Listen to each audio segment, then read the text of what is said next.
Alright, welcome to Hanger 51, Thursday night edition. It's Shadow Ops is in the house. What's up, Shadow? How you doing, man? Barry Campbell, what's up? How you doing, Barry? Good to see you, buddy. Yeah, we're going to do a little Thursday night action tonight. I don't know, just didn't do it Saturday. Something came up, so I figured I'd fill in. Right, so what's up? How you doing, man? Crackly sound? Okay, well, see, I'm having all kinds of problems. Yeah, this stuff's getting old. I gotta tell you. All right, let me try these cameras. Not cameras. Let me change audio. The problem with the other audio is it didn't match my mouth, and this does. But we'll go to the other one and see how it does. So here we go. Let me go here first. Okay, so I can change the audio here in this window.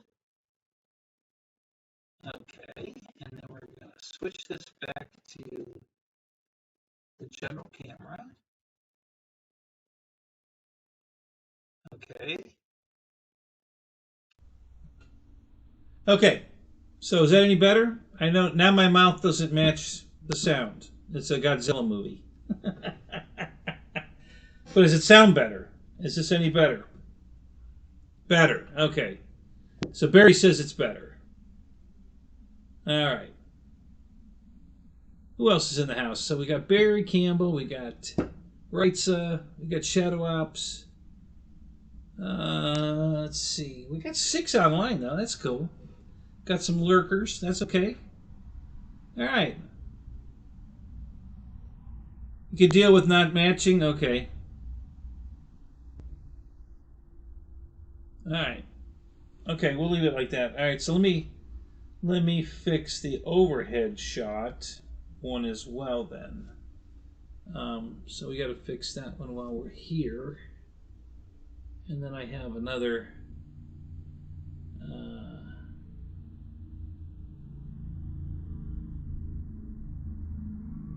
audio capture. Okay. All right. So now when I transition to this shot, it'll sound better, but it won't be, you can't see my mouth anyway, so this is perfect. See how well that worked out? Yeah, there you go. So, Jeff in Lower Alabama, what's up? How you doing, man?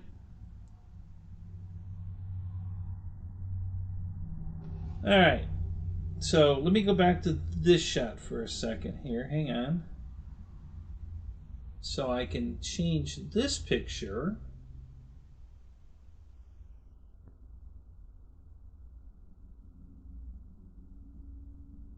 All right.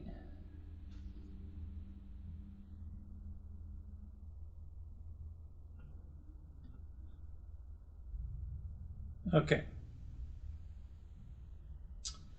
So I'm going to give you a close-up of the G8 here, show you some wheel changes. All right, so you see there's that printed really well, that 5-star wheel, and I can take it off here. Hang on. Okay, so here's the wheel by itself. Okay, and I just put a little bit of tape so it would fit the hole tighter. And look at the tread on the tires. It's really cool. I love the tread of the tire. I think that looks good.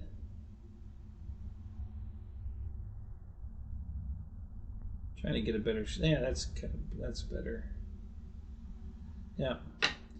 So the wheel that's supposed to be on here is this wheel. But the center keeps falling out of it. That's the wheel that was made to go on this car. You know, and I couldn't get it, that's the center to stay in it. and I even tried gluing it, and it just doesn't work. So I reprinted it in this wheel.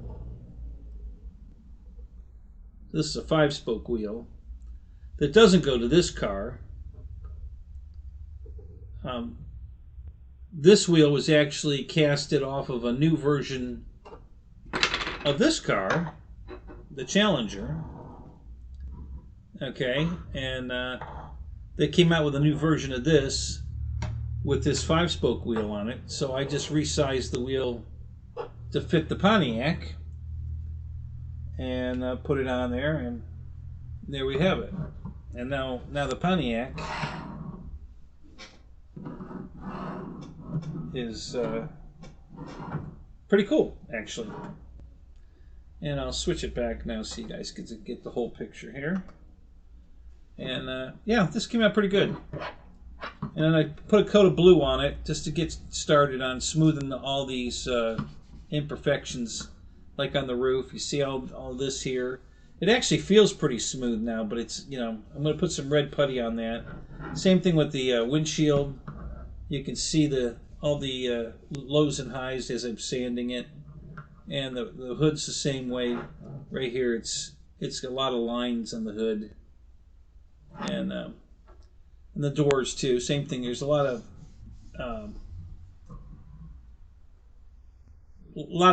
highs and lows on here too. Like, I don't know, like layers almost. It's not really, but anyway, it's coming out pretty good. I think this blue's a little too dark, but I think it'll be all right. There's a blue cast I'm going to put over this. It's going to make it super brilliant, shiny. But I think this might still be too dark. I might have to lighten it up a little. Okay, so let's see.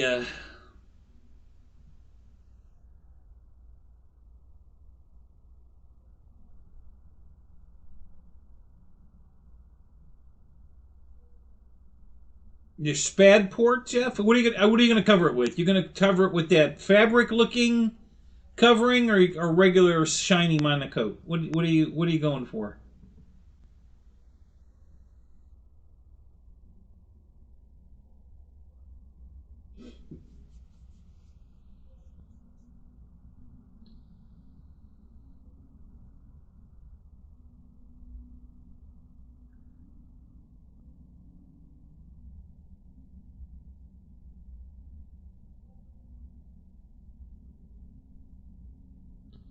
A retired chopper jockey. Cool.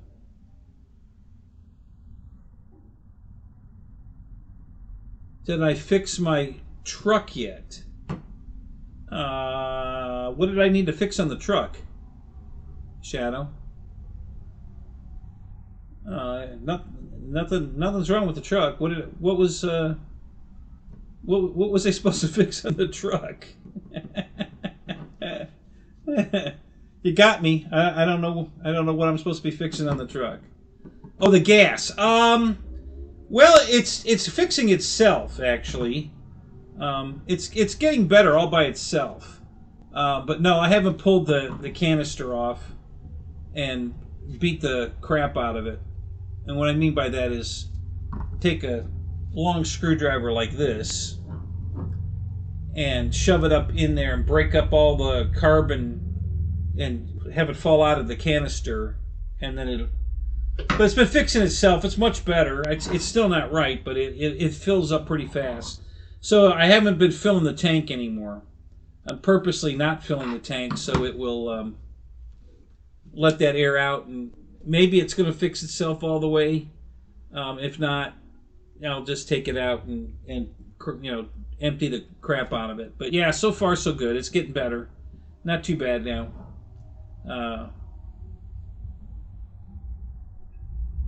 Get a bug's nest clog? No, it's not that. What it is, it's a design error. GM.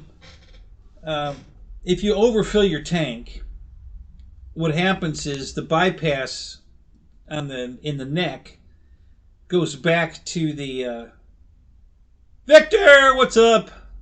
it goes back to the canister. And so you get raw gas going in the canister because you overfill the tank. And I'm notorious for doing that because I get more range that way. And but I didn't realize I was going to screw it up. And it was screwed up when I bought the truck. It's never filled correctly, but it filled a lot better than it is now. But like I said, it's getting better. So it seems to be drying itself out. So we'll see. I'm just going to keep, filling it. I fill it till it clicks off, and then I just stop. Usually I keep filling it. I usually get another gallon or two in it, which is filling the tank all the way to the top and up the neck as well. That's just you're overfilling the tank, and that's what causes it. So raw gas gets into the vapor canister, and then it clogs it up. So I've been letting it dry out, and it's been working, and so I can fill the tank much faster now than I was. It's still taking way too long, but it's getting better. And I'll probably eventually, if it doesn't get all the way fixed, I'll probably just knock the guts out of it, get rid of it. So, all right. So what happened to? Interesting.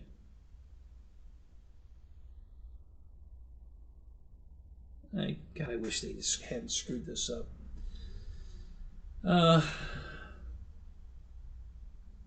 Victor's chilling and killing. What are you killing, Victor? I don't know if do we want to know what you're killing? All right, so so this is the color it started. It's this this is Pet G, and it's a light blue. And you can see the cross hatching in here. That's the infill. In that, if you look in that window there, you can see how it's got that cross hatching pattern, and that's just the infill that's in there. To give this support so that when it prints, this doesn't just cave in.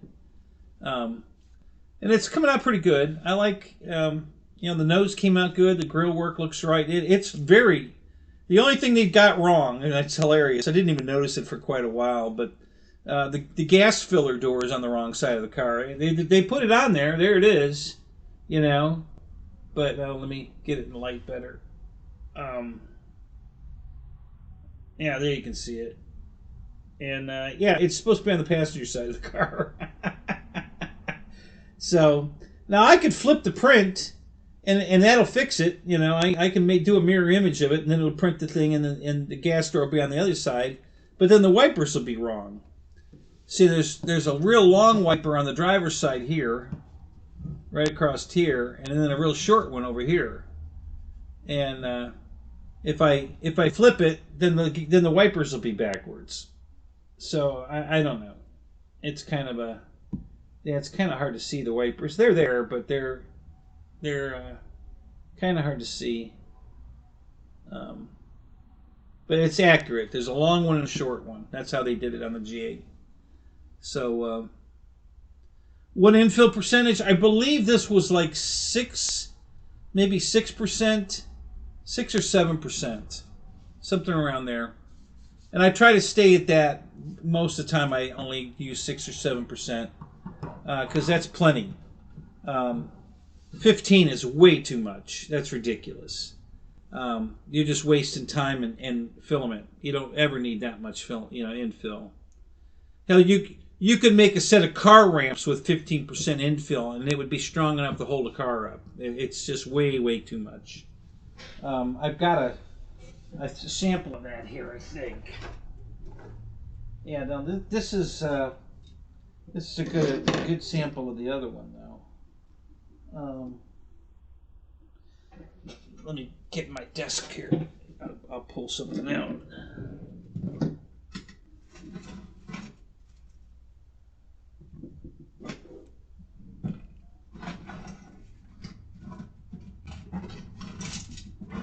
Let's see if I can grab one of the Star Treks that only printed halfway.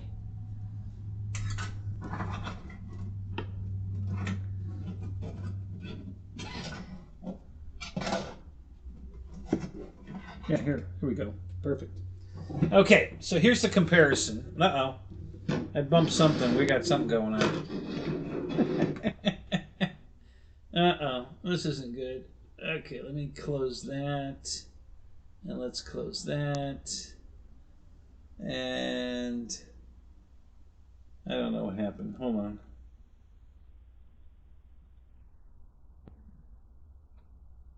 Okay.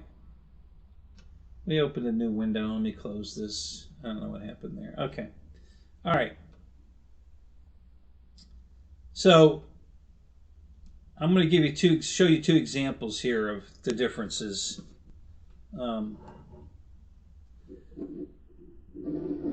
Yeah, it's a Holden Commodore basically.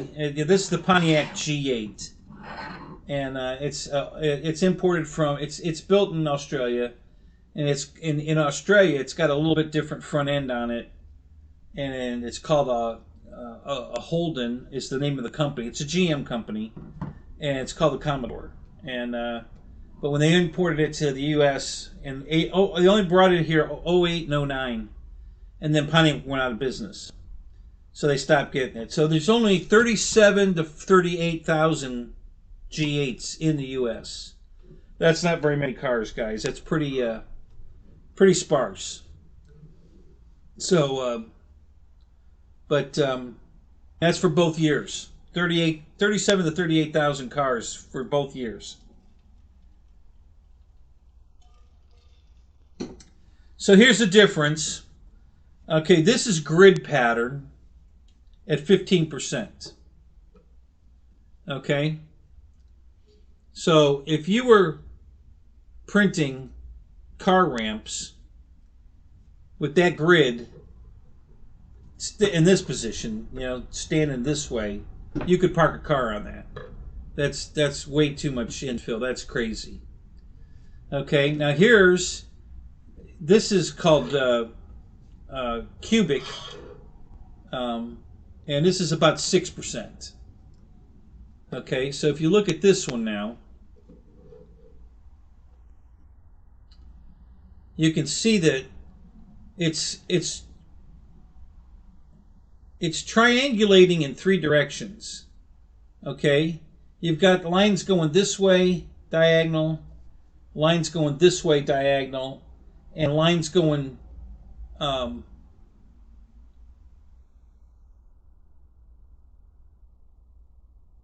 this way, all and they're not straight. They're crisscrossing each other. As it prints, they do this. They all cross each other.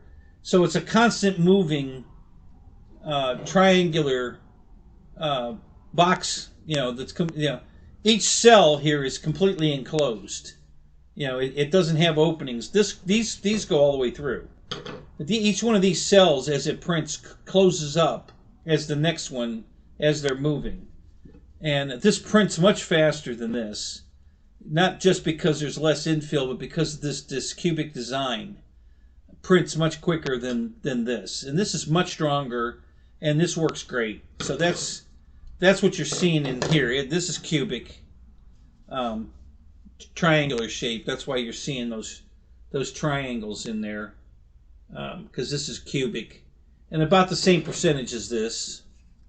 So, but yeah, so that's what I use mostly, and that works out great. Yeah, this was a fail. I was printing a Millennium Falcon with landing gear. That's what's here. These are the landing gears, so it would sit on its gear when it printed. And I forget why this failed. I think I was changing. I think I was changing spools in the middle of the print, and I didn't get it in right. So, but the detail on this, if you guys look here, and I'll go back. I'll switch the camera here and show you up close how good this detail is, as far as you can't see any layer lines, and all of this detail around the outside here, and the vents, and how shiny it is. And there's no layer. It was printed vertical, just like it's sitting now. Actually, it was printing this way. It sat in the printer just like that. And yeah, look at the quality of that. It's just amazing how good this prints. You know, I mean, that just looks like a plastic model. It doesn't look like it's 3D printed. You know, it just come out so nice. So, and there's a lot of detail on this Millennium Falcon. That's a really high detailed print.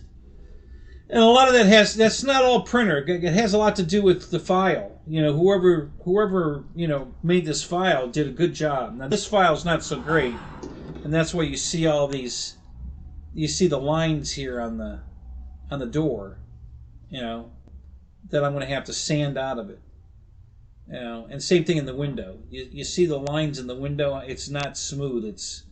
And same thing here with the hood. The trunk, you see the lines. Well, that's because this is a top surface. And the hood's the same way.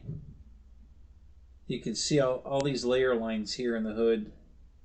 So I'm going to have to fill and sand all of that to get it out. But not a big deal.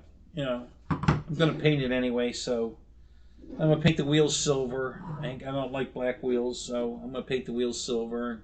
And I'll paint in the tail lights. You know, they're there, so I'll just have to paint those in.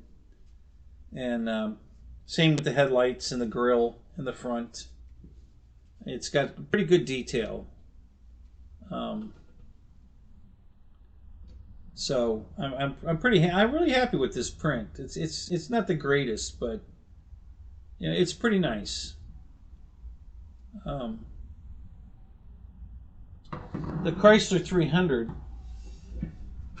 is better. This is a better print, better quality print. Okay, so this one, the grill work is more crisp, and the surfaces are much smoother. There's the roof now. It's just about done. The windows are smooth. This is where right here is where that line is, which is you can't feel it now. It's gone. You can see it, but you can feel it. That line going across there. That's when I opened the door to the printer, and that cold air rushed in, and it shrunk, and it put that line across there. So I've been filling and sanding to get that line out of it, and I've got it. So we're getting ready. I was going to put a coat of paint on this today, along with the Pontiac. Not blue though. This is going to get silver. My buddy's car that has this is an SRT8 Chrysler 300, and my buddy has this car in silver. So I'm going to paint this silver and get it all dialed up, and I'm going to give it to him. I think he'll like it. It's pretty cool. This one's coming out really nice. It'll take some time, but the Pontiac will be really good too. But it's going to take a little bit of time to get that one looking good. It's not, it wasn't near as good a print. So, but anyway, yeah, that's just having some fun with my 3D printer. I'm thinking that if I printed any, other than the wheels, so I had to guess. I made this one, and this was way too big. Okay, so I had to downsize it. It starts off tiny, I mean microscopic tiny, and then you resize it to the size you want, and then it's just trial and error. So this one I got the axle the right size, okay, for the Pontiac. I had to go that big to get the axle to the right size, and the axle fits right in the hole, but the wheel's too big, so I had to downsize it. So then the axle was too small, so I just wrapped some painter's tape around it, so it would, fit in the hole tight. Because there's a hole, it prints with a hole in it. Right there, you see the hole? It prints that in there automatically, and the hole goes all the way in. It's not just a hole on the edge; it's all the way in. So then you just slide this axle into the hole, and there you go. And now your wheel's on. So, and what I like about this too is you can adjust the wheel in and out. If you're one of those guys that likes your wheel, right out, flush with the fender, like this. Okay, personally I hate that look, but a lot of people like that look. So you can push the tire all the way out to there, or I can push it way in, and now it's under the fender. Like that. So you with an axle printed this way, you have the adjustment to move the wheel in and out. So that's pretty cool. I like that. Now these wheels are just, they're not on axles. They just print with the car. So you can't take the wheels off. You can't change the wheel size or any of that. They're just part of the print. So sometimes you get a print, and if you look at the bottom here, you can see there's no axle at all. You know, the wheel is just printed to the car. So, and that's just the way some guys do it that way.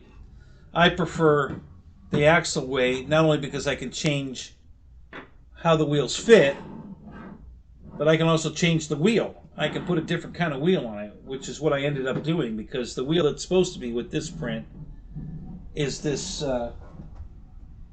this spoke wheel again.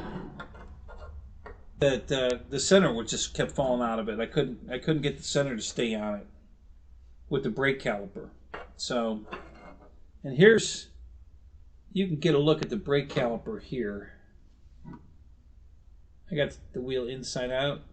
Okay, so you see the rotor, and then the caliper's at the very top of the, and let me rotate it around so you can see, maybe it'll show up better. See, now the caliper's at the bottom. Put it over here on the side. Trying to get the light to reflect off of it so you can see it better. So I'm going to paint, you know, I'll probably paint the caliper red. There's a good, there's the caliper showing up right there. So I'll probably paint the caliper red, paint the rotor disc silver. But yeah, the rotors came out really nice. I think they're even drilled and slotted on the front side, but you can't, you know, I can't really show that to you because I can't get the camera in close enough. But I think they're drilled and slotted on the front side. No, they're not. No, it's just a flat disc. And there's a, you know, the calipers on the front too, just like the back. There's the calipers on the front. It's hard to see it between the spokes. I'm gonna try to get it for you here. Let me look, see if I can find it.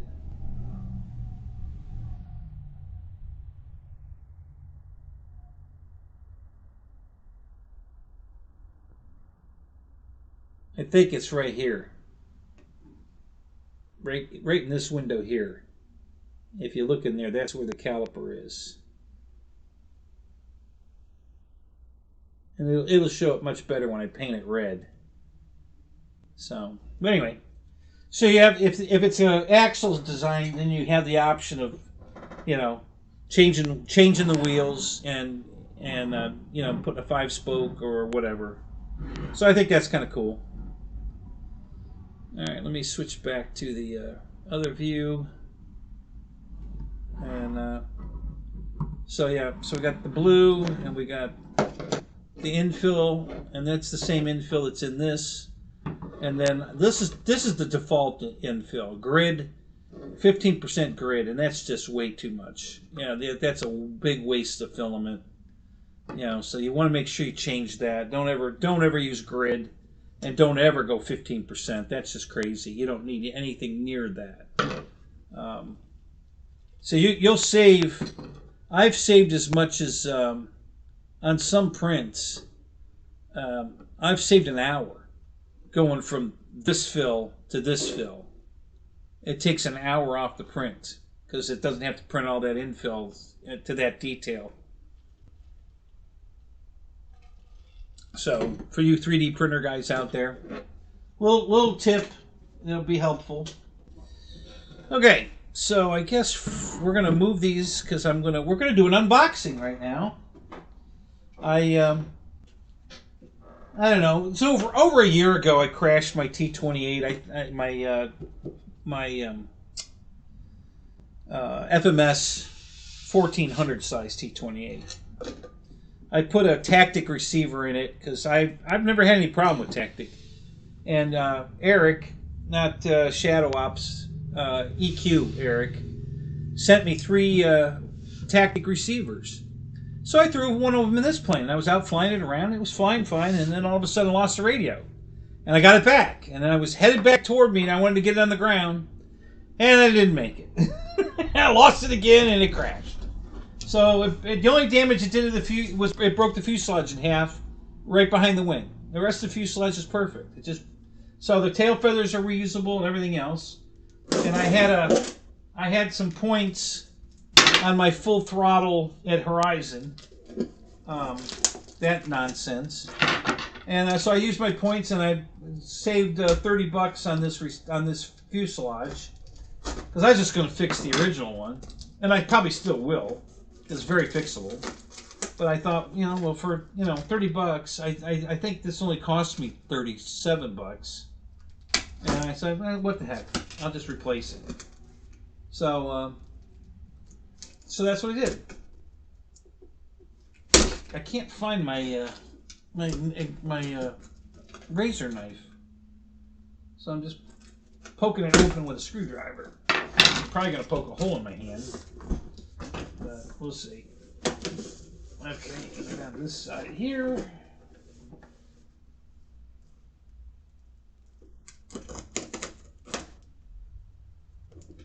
Well, they really got some tape on here.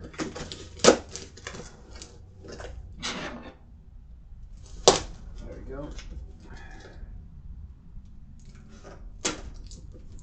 There we go. All right, got it. Okay, so let's pull this out of the box. Got my receipt, packing list, and it comes pretty well. They've got it in. Oh God, it even came with decals. Oh, that's freaking awesome. Oh my God, I was so worried about how I was going to do that. It came with the decal sheet. That is freaking awesome.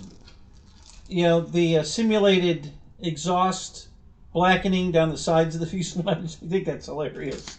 They actually think that's paint. It's exhaust fumes that turns it black, but everybody paints it like it's painted, like a black line painted on the plane. It's not. But that's the way they make it look. It's hilarious. And then it comes, it's in a bag, and it's got three these big foam supports holding it, to keep it safe. It seemed to make, that's why I'm unboxing it. I just want to make sure it's okay. The box wasn't tore up any, so I think it's okay.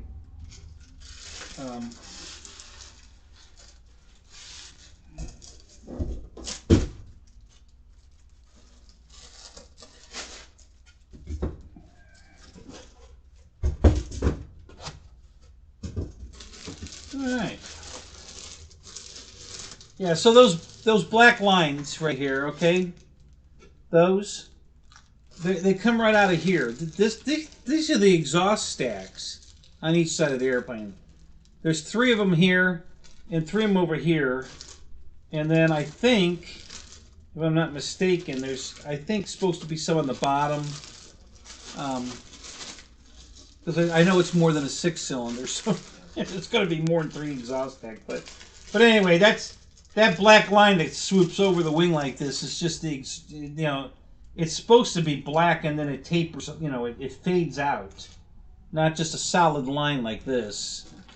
They make it look like a painted stripe, and it's just the exhaust that comes out of the stacks here. Alright, so I guess I'll pull it open there. And there we go. I'm going to try not to handle this too much because I have blue paint dust on my hand, but yeah, it looks okay. I don't see any damage on it. It looks pretty perfect to me. Yep. So that'll be nice. So I'll put that plane back together, change the receiver. I already took the. It's laying around the floor here, as a matter of fact. I already took the bucket for the nose gear out of the plane. Now, the motor mount's in there. It came with the motor mount. You can see it in there, that plastic ring with the 4 bolt holes in it. So it comes with the motor mount, but it doesn't come with the retract mount. So, but I'd already pulled it out of it. It wasn't damaged. It's fine. So I already pulled it out of the other plane because I thought I was gonna give it to a friend of mine. He thought it would work in his plane, but it ended up it wasn't gonna work. So, and there's wires in here already. So the wires, I guess, are going back, and they're taped right here. And the servo buckets are here. That's the servo for the rudder and elevator are molded in here. Looks like we got a tiny bit of crushing back here. Nothing to worry about, but there's a tiny bit of crushing there. But yeah, so the rudder and elevator servo wires are in the plane. Okay? Right there. You see them right here. They're just taped in here. And then they're taped where the servo goes in the back. So that they came with the wires. So that's nice. You know, you don't have to run the wires. They give them to you. So, all right, well, that's cool. That worked out all right. I'm glad I got that. That was a good deal. Okay, what else are we going to talk about? Let's see. Bought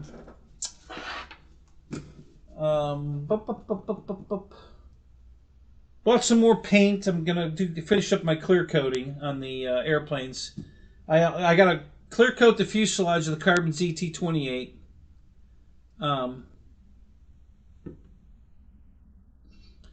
How did I told you Michael Bear, Eric, EQ Eric, not Shadow Ops Eric, sent me some free Tactic receivers, and I've used Tactic before. Got a Tactic radio, no big deal. So I threw the Tactic receiver in there and flew it with that, and it was flying fine. And then all of a sudden, I lost radio, and it was head over my head doing this, and I got it back. And I turned it around in the cow field to the right over here at the field, and tried to come back to land it because it's going to get it on the ground. And I lost the radio again, and it went in. So it broke the fuselage in half. And I'm like, oh well, it didn't hurt the wings. The wings are perfect. Didn't hurt the tail surfaces, all perfect. There's a cowl on the front. I don't think it hurt the cowl. It's got a hard plastic cowl. And I don't think it hurt the cowl. I'm pretty sure it didn't. So yeah, I should be able to just transfer everything over this fuselage and it'll be fine. It didn't really crush the fuselage that I noticed any. It just snapped it in half right behind the wing. And I've already fitted it, and it goes right back together. So it'll fix easy. So I will fix it. And then I'll probably change the paint scheme on it into some other, maybe a yellow or something. I don't know. Something that's, or maybe I'll do a camo paint job on it. And then I'll order a set of wings and tail surfaces, and I'll make myself a whole new airplane that I can, put a whole another set of servos and everything in it, and I'll have another T-28. I don't know. We'll see. Yeah, I saw that. That Dave Snyder's F-14 was in the model airplane news. I saw that. That's a big sucker. Jesus. Wow.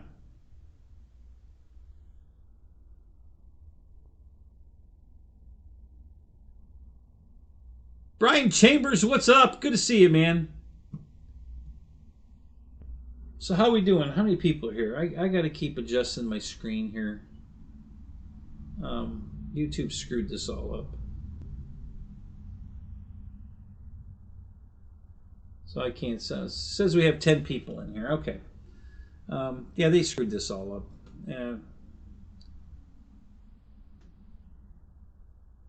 Trying to make things better. They're like me. They won't stop pushing buttons, See, it's not just me. YouTube does it too. They keep pushing buttons. They're trying to make things better. All right, so.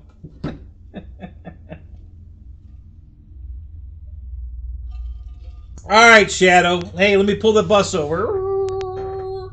Open the door. There you go, buddy. Have a good night. We'll see you later. Thanks for coming, man. It's good to see you.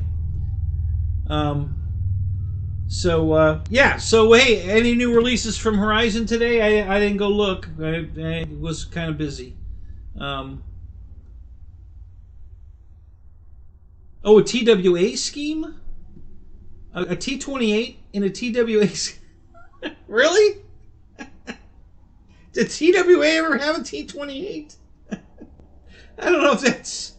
Oh, you want... Wrightson wants to talk about your favorite radio. Yeah.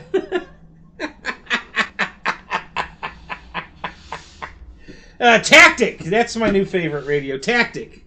Because it causes me to buy brand new fuselages. So... yeah. Anyway. Yeah.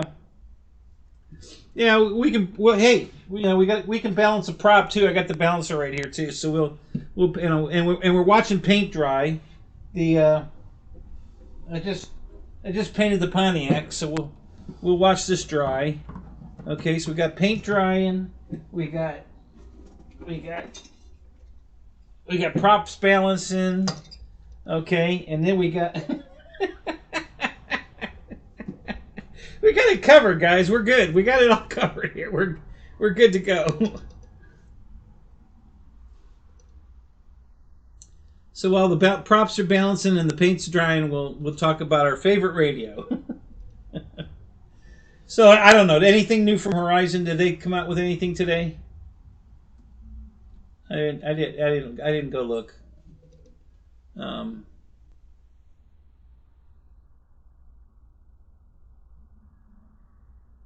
So this on the real Pontiac I bought. I don't know what the deal was, because when I was trying to buy the cars, I looked at hundreds of them, well, dozens of them for sure. The spoiler on the trunk lid here, this spoiler, was broken on all these cars. Almost every car I looked at, the spoiler was gone. It was either gone or broken or half there or just the mount was there. And I'm like, what is the deal with these spoilers? Why are they all broken? And apparently it was a pretty prevalent problem. So when I bought this car, the spoiler wasn't on the trunk lid, but there was a brand new carbon fiber aftermarket spoiler, and I have to put it on. And it's got a little bit of damage, and I don't know what happened.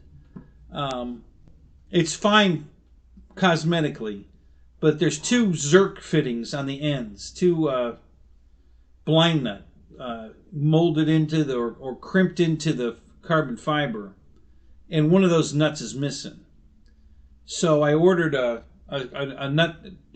rivet nut gun today with rivet. It comes with rivets, so I'm going to have to replace the rivet on the one side. So I couldn't put the new one on today because I need to get that rivet and install it.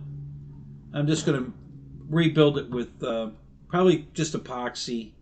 I might reinforce it with something, but I'll get that rivet nut back into the spoiler, and then I can bolt the two ends, and then it just double-sided tapes on the rest of it. The problem is the ends, it's curled up like this on the ends slightly, so I need to put the tape all on it and tape it on, and then pull the ends down with the zip, with bolts into the blind nuts that are here. So that's what happened with that. So, and then I've got a chin spoiler for the front here that goes right underneath the front here, also carbon fiber. That came with the car also, and I'm a little afraid to put that on. I think it's going to be too close to the ground, and the car's going to drag on the ground going in and out of driveways and stuff. So I'm going to look at that real closely. I may or may not put that on. But I definitely want to put the wing on the trunk, though. But I don't know if I'm going to put that nose spoiler on it. It scares me. I'm afraid it's going to just get tore off.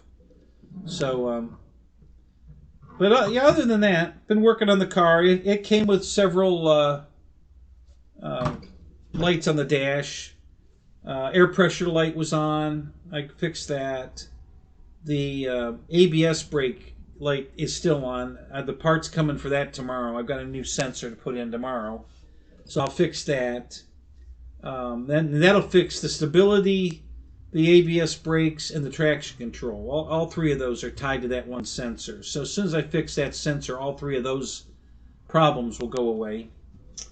And then I had an oil pressure sensor light on, and so I replaced the switch, fixed that. Let's see what else I've been doing. Did an oil change in it. I didn't know how fresh the oil was that was in it.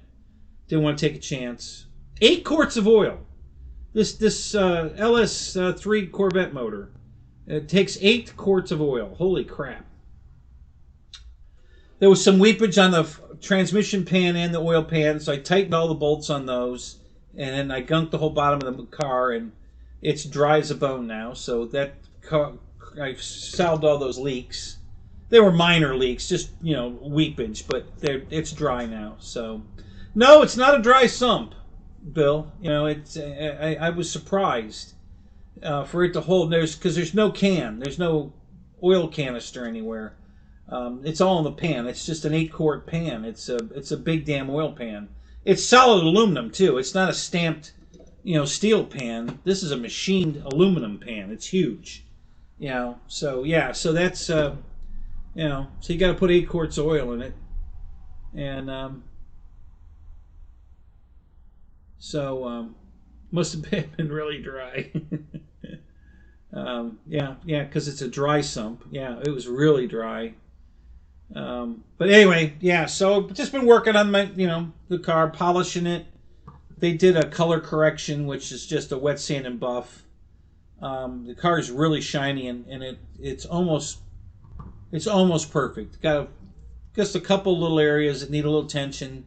I'm going to put a ceramic coat on it as soon as I get done polishing and everything, the last of it, get it all polished up and put a ceramic coating on it. And but yeah, it's a really pretty car. Very happy with the car. And I got a good price on it too. It was I've been searching for a car, one of these. I've been literally years. I've been looking for a G8, and they're very hard to find. There's not a lot of them, and most of the ones that are for sale are total loss cars. It's been crashed. They fix it and then they sell it. And they want way too much money for it. They want as much as I paid for my uncrashed one. And I just wasn't going to pay that. So I've been looking and looking. And you either find them in the 12,000 range, which is what I paid for mine, as total losses, or clear titled ones that are 18 to 23,000, and sometimes even higher than that. And I didn't want to spend that much either. So I got a good deal. This car's in really good shape. Paint's great. It's a nice color blue. I really like this blue. I would prefer to have the orange colored one, but they're really hard to find. People that have the orange ones won't give them up. But probably the blue or the red would have been my. This is a metallic blue. The real car. And it's a really pretty blue. It's a little lighter than this. It's not quite this dark. And it's actually closer to the color of this filament in this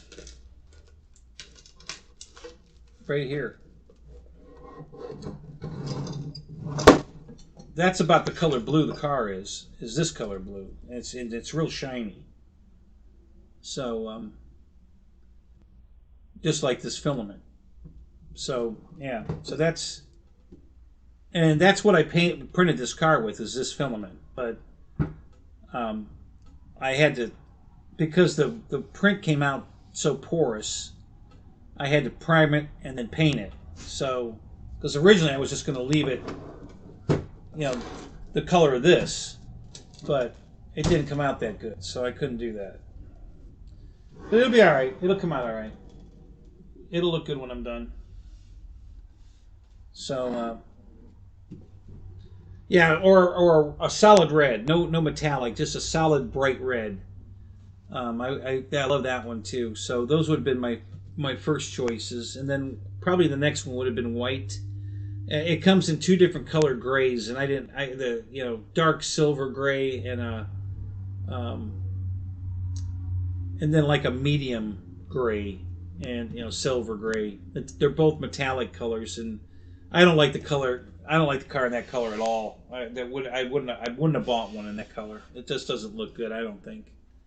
One guy wrapped his in a matte color gray, put a wrap on it.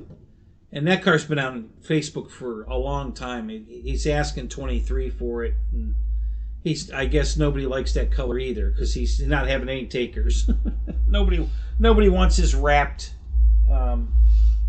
gray. I think it was black. The car originally was black, and he had it wrapped in this matte gray color.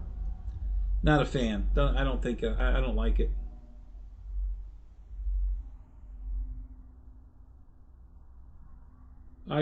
Are you still in the shield business? Who's that for, Reitza? The shield business.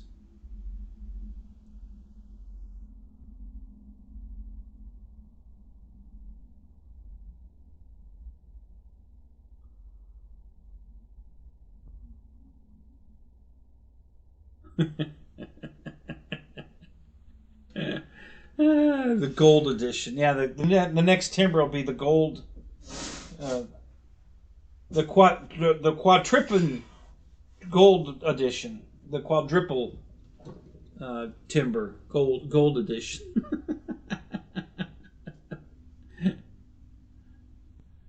No, it's not a gladiator shield, Michael. It's Captain America's shield. And yeah, I got to get back on that. It's under the desk over here. I gotta finish. I gotta do a final sand, and then hopefully the next coat of that candy red that I put on it as a final coat won't bubble up. I've been having trouble, but I was doing it. You know, the paint's been drying for almost a year now, so I'm sure I'm not going to get a reaction again. Philip, what's up? Good to see you, buddy.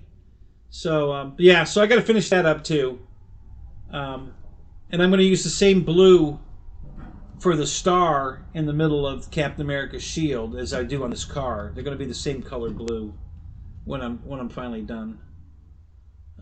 So I might, you know, if I can't get this to lighten up the way I want it to, I might actually have to paint this car silver and then blue again over the silver.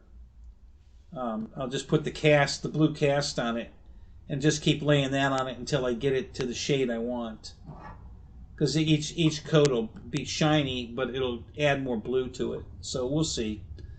This isn't too far off, but it's dark.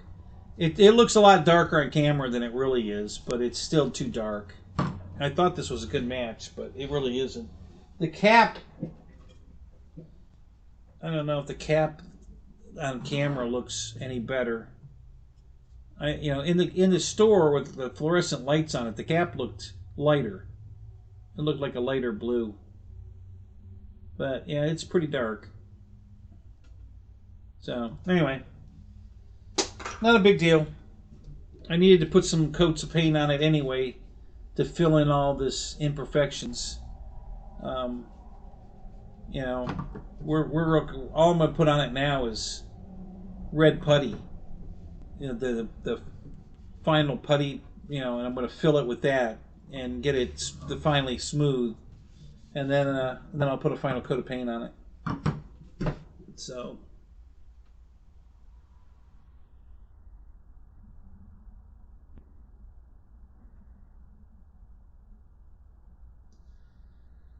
What's a gladiator shield look like, Michael? You could probably print one, or I can print you one maybe. What does a gladiator shield look like? Let me go look on Thingiverse and see if they actually have one under the name gladiator shield. Let me go take a look for you.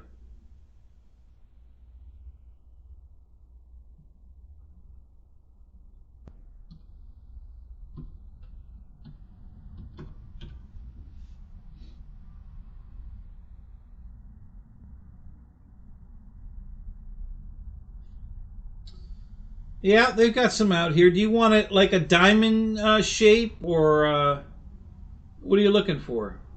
You want a round one that looks like wood? Got a round one that's steel. It's got some, we'll call it distressed, like it was hit with a chain, and maybe a round ball out of a musket gun. It's got some detail on it, you know, some ward scars on it. Yeah, there's several different shields out here. Just go on Thingiverse and go through them and pick one. You know, I'll print it for you.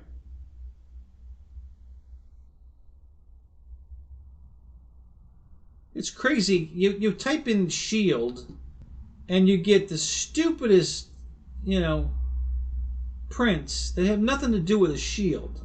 Like, why am I getting... what are those? Are those...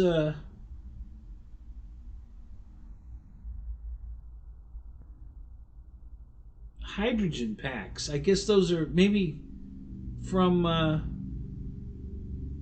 Ghostbusters? I don't know. Yeah, I'm all kinds of goofy shit here. It's got nothing to do with a shield. I hate it when they do that. It's such a pain in the butt.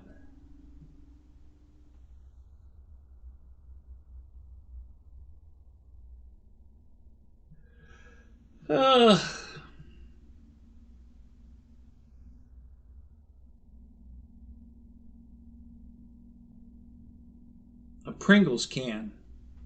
I don't know. Is that a Pringles can or is that... Oh, it's an ad. Okay, it's an ad for Pringles. Okay. All right, so like, what are we printing here? Delta Airlines got an ad. All these ads. I love the ads. I don't know if you guys have caught it or not, but there's a whole bunch of new YouTube channels now that are AI. The people that are on the screen talking to you are not real people. I'm laughing my ass off. I'm like, you gotta be kidding me. Really? Is that where we're at? Oh my God. Yeah. Oh, and let's not forget Rafter Cam. Yeah. Here we are again. There's where we still have Rafter Cam. So, you know. Yeah, we got our overhead shot for any kind of build I'm working on. We finally brought Rafter Cam back, so there we go.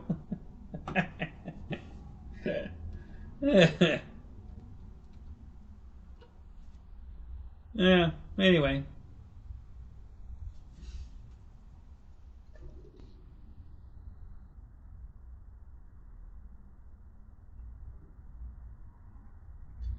Yeah, Craigslist for a gladiator shield.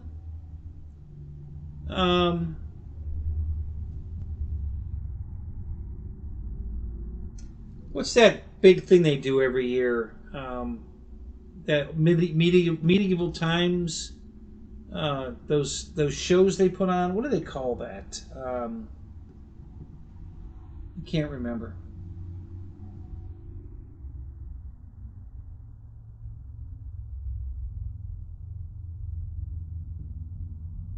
Renaissance. That's it. The Renaissance. Is that what you want it for? Are you going to a Renaissance festival? Is that what you want the shield for?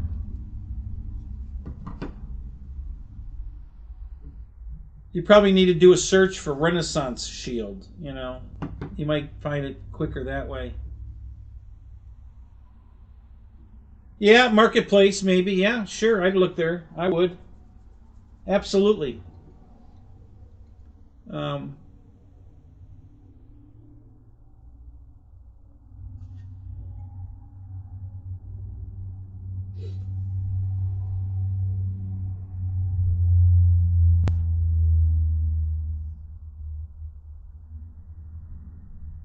Yeah, there you go. Yeah, we'll have to do that. So you know, Lewis, you know, him. I don't know. I think he did it. He took a picture of me and Tony with our airplanes, and he used AI to make. We're standing there holding our planes, and then all of a sudden, Tony and I both shoot up in the sky like Superman with our planes. You know.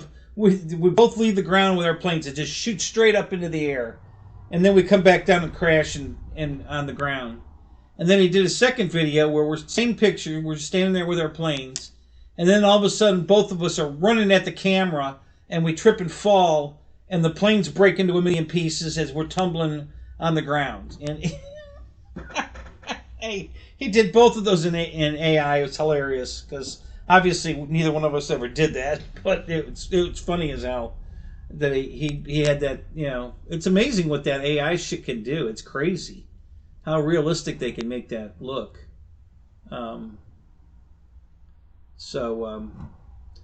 I didn't get another Trojan, Phil. I had broke one about a year ago, I guess it was. Eric, EQ Eric, not Shadow Ops Eric, sent me some tactic receivers, and I bought. It was back when they had all those airplanes on sale, so I bought a T-28, FMS T-28, an FMS Corsair, an FMS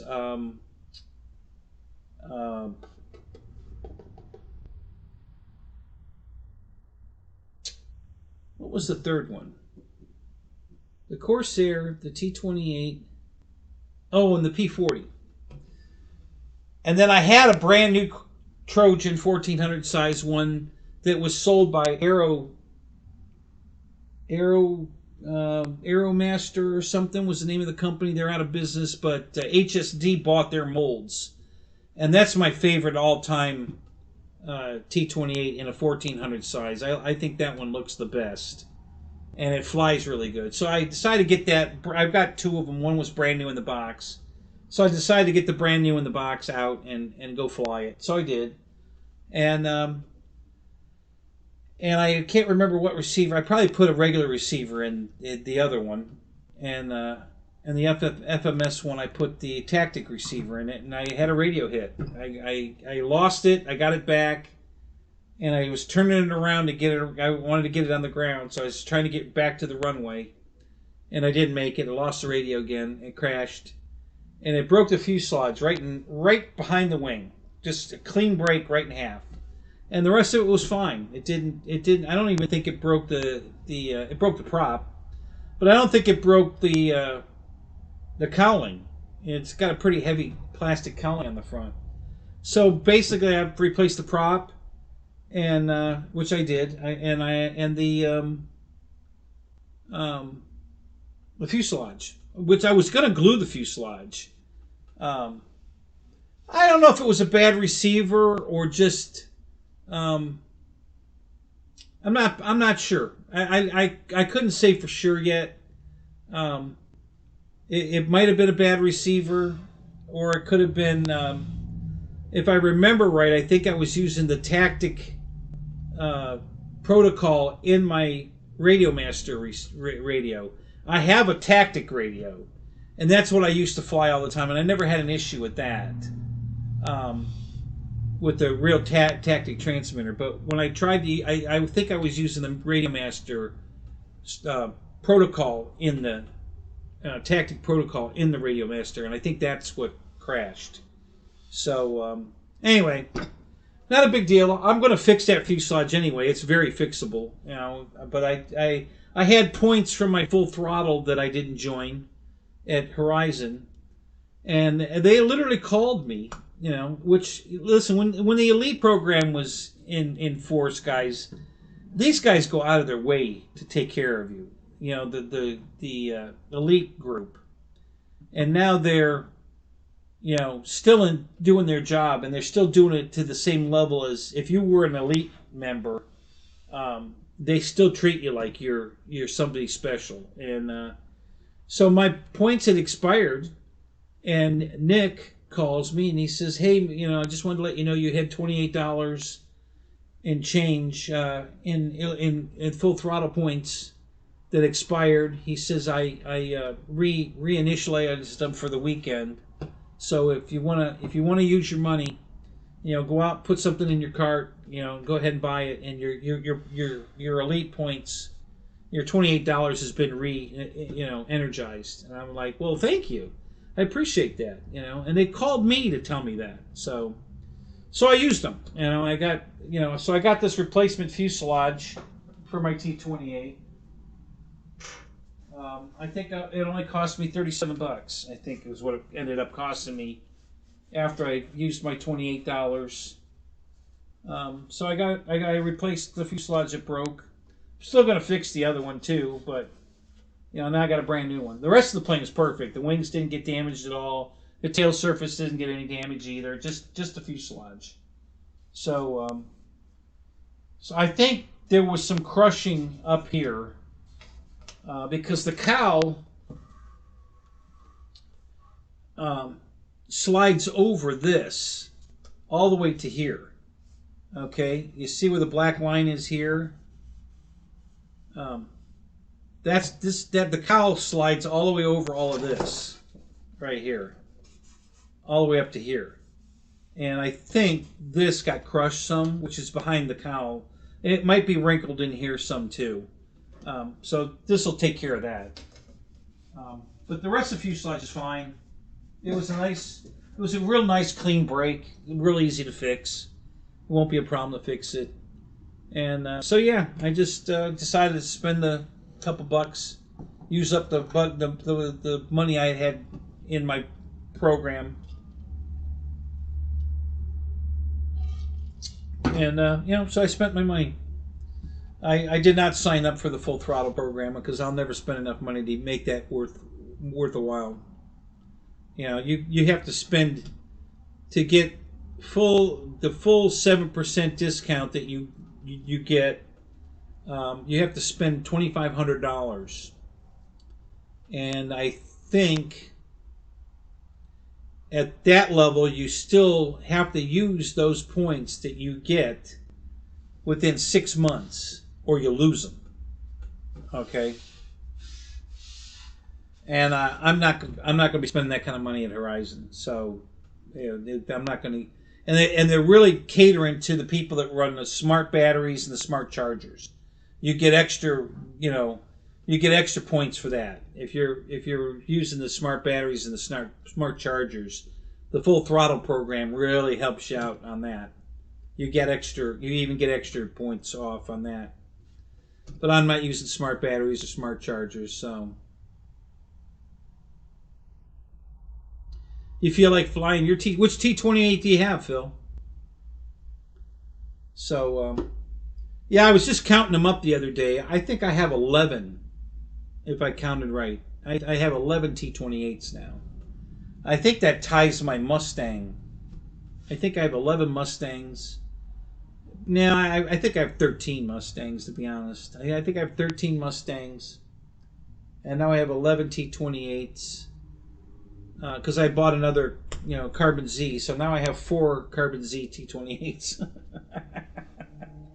3 yellow ones and an original red and white one.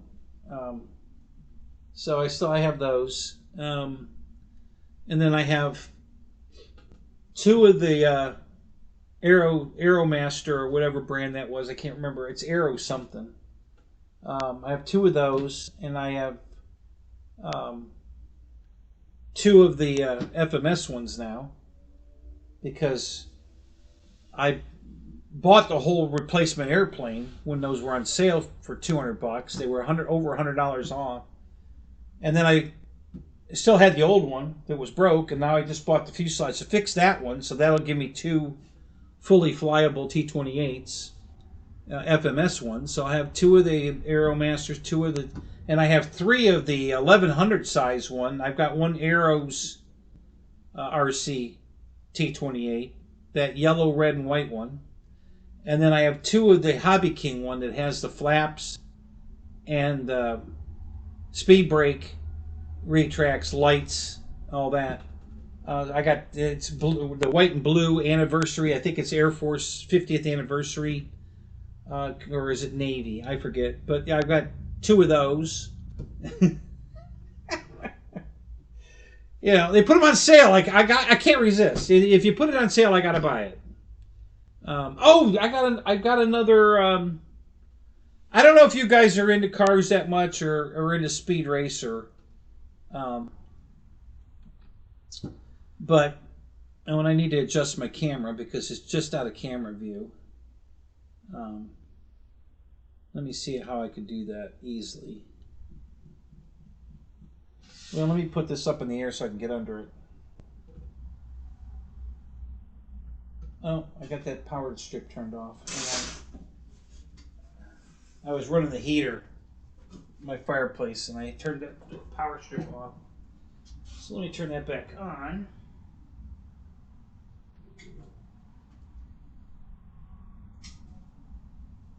Get a little more light on the subject here. That probably brightened it up a little bit. Okay, let me put the table up.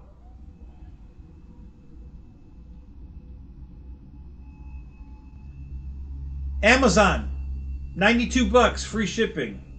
If you want a motorized work table, office desk, whatever. Very nice. I love this thing. 92 bucks. That was a steal. So I'm real happy with that.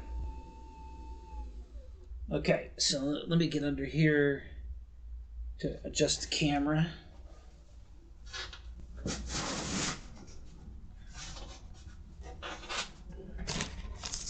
I think I'll just do that. And that'll probably get it done.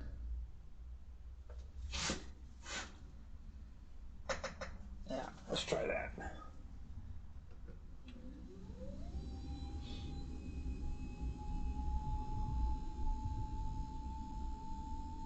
Yeah, okay. So right up here is Speed Racer on the top. And that's a, I don't know, maybe maybe 18th scale, maybe I don't know if it's 18th scale or maybe 24th scale. Well, Horizon has a smaller version of it. And they really did a great job. You know, for years the model companies tried to duplicate the the cartoon, and they just couldn't do it. Everything they came out with looked like crap. Well, they finally got it. I don't know who got it first but they finally figured it out. And now these Mach 5s look perfect. They're beautiful. And they had a little one ready to run for 57 bucks, I think. And it comes with all the batteries and the radio, the car, charger, everything. And it's a little smaller than this. It's not quite this big. It's smaller, a little smaller than this. And it looks great. It's cool as hell. So I bought that. If I have to go to the bathroom, I'll grab it when I go in the house, bring it out and show it to you. But it's really cool. I really like it. We're below level. Let's go here so we can see the car. Yeah, so that was pretty cool. I bought that with the airplane.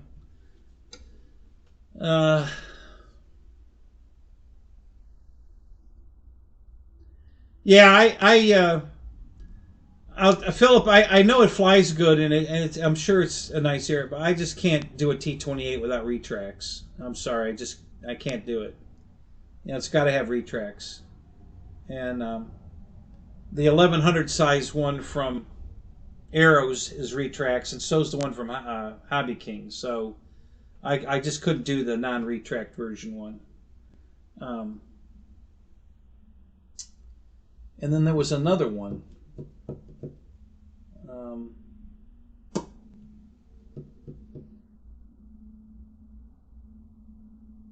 Oh, and then of course I bought the wood one from Legend Hobbies.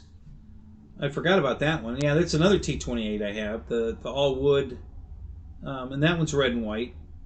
Wright's about one of those. Have you built yours yet, Michael? Have you screwed around with that yet? I haven't really even looked at mine. So I have that one to put together yet. And let's see, what else?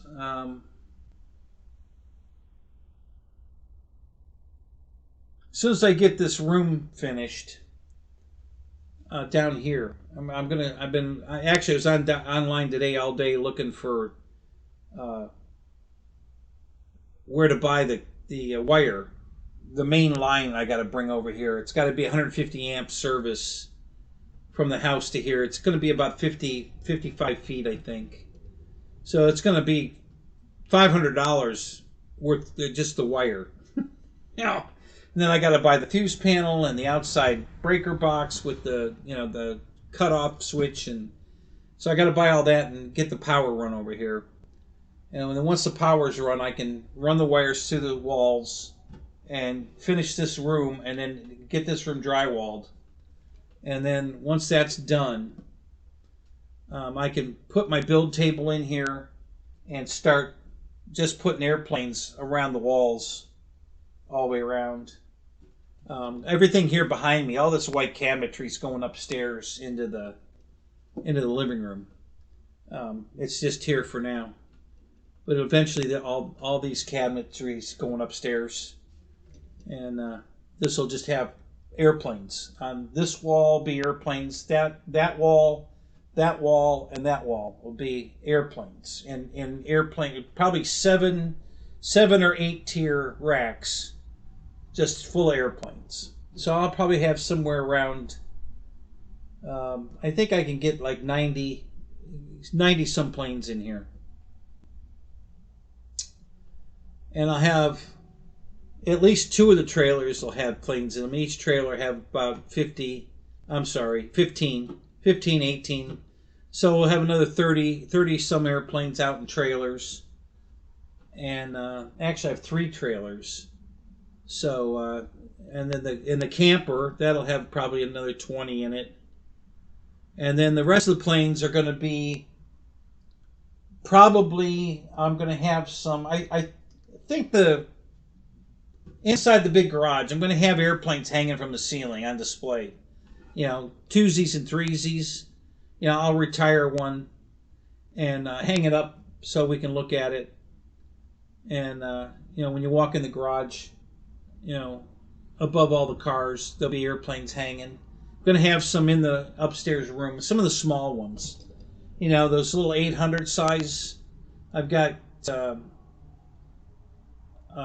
think I have a Mustang that size. I have an A1 Sky Raider that size. I've got my little Mustang, the Voodoo. I have a Voodoo 800 size. So I'm going to have those probably hanging on the wall upstairs in the living area, or maybe I'll have 1 or 2 of them on the coffee table. I don't know. We'll see. There's going to be a giant workbench in here, probably 12. Well, maybe not 12. Probably 10 by 20. I'm guessing it's going to be a big work table, and I'm going to have toolboxes, you know, roll around, you know, mechanic toolboxes under the table. And all those drawers are going to be full of airplane parts. You know, I'll have a drawer for just servos, a drawer for propellers, a drawer for wheels, you know, and everything will be organized that way so that when I need something, I can just go to a drawer and open it and find what I want. And so that's how I'm going to utilize under the table. I don't want to waste all that space under there, so I'm gonna fill it with toolboxes and put everything in the drawers.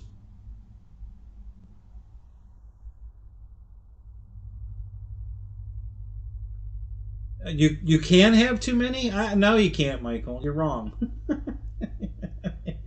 You forgot the T. You forgot the T in T28. You can't have too many.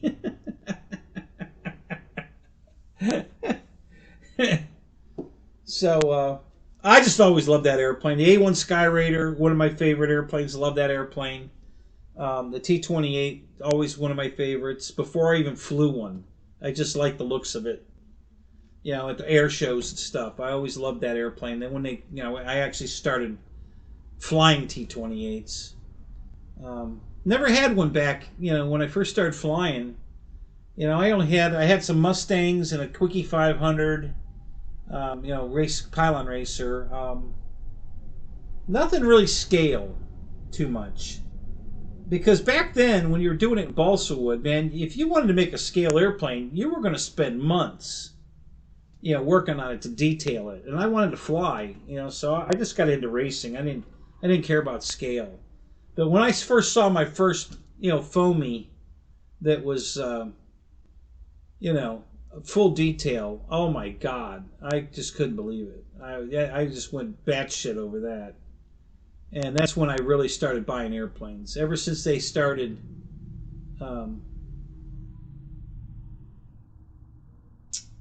Michael, which T-28 did Ray get? Do you know what brand it was? Which one it is? Just curious. Yeah, once I started seeing these foam airplanes and all the detail on them and how beautiful they were, I was like, oh my God. And it just went crazy from there. So, yeah, I have an old, I've got an old wood, a giant scale too, AT6 Texan. That I've got a big Spitfire, giant, big wood, fiberglass wood airplanes. Yeah, I've got some of those from the old days. But yeah, I didn't build them. I acquired them. Yeah, they're just too much work to whittle balsa wood into a scale looking airplane. It's a lot of work. And now I'm spoiled. I ain't going back to that. I like these foam airplanes. They're just right out of the box, ready to go fly. Silver, yellow, and red. Do you know what size it is? Is it 1400 size, 2 meter size, or smaller? Just guesstimate. We're not going to hold you to a total accuracy. Just guess how big is it? Do you know if it's wood or foam? Not huge. Okay. Silver, yellow, and red. Silver, yellow, and red. Who makes a silver, yellow, and red T-28?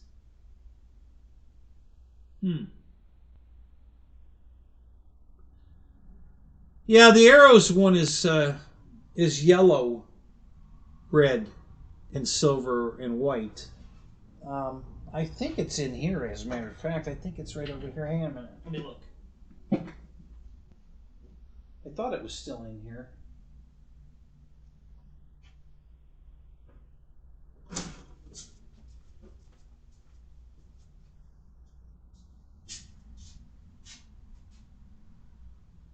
Is that it? Yeah, there it is. It is in here. Hang on a minute. I'll grab it.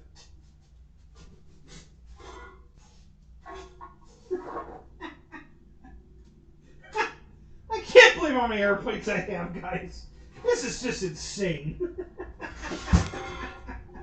I mean, it really is. It's hilarious. I just cannot believe how many different airplanes I have. Oh my God. Yeah, this is probably it. It's got a lot of silver on it. Silver and red, but there's some yellow on it too. So, oh, what did I put on top of there? Got a replacement. Oh, those are the doors, I think. I think I broke the doors on this one.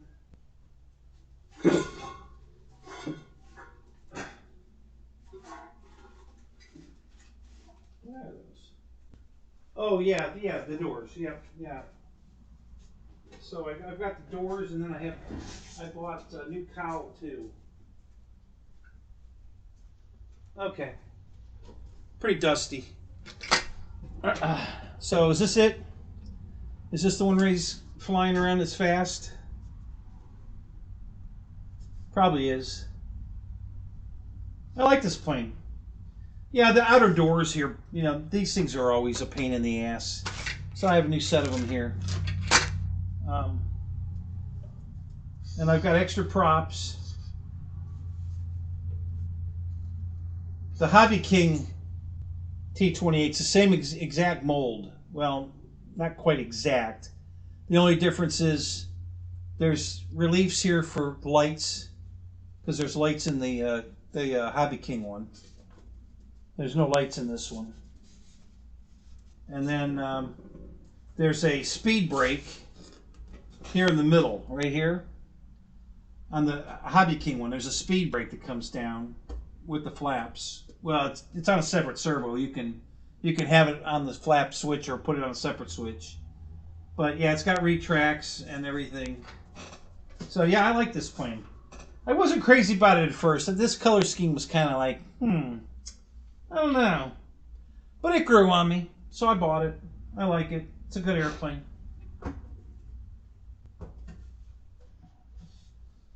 So,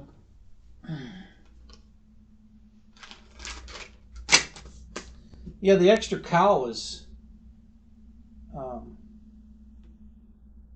originally I bought a new cowl to fix one of the Hobby King planes.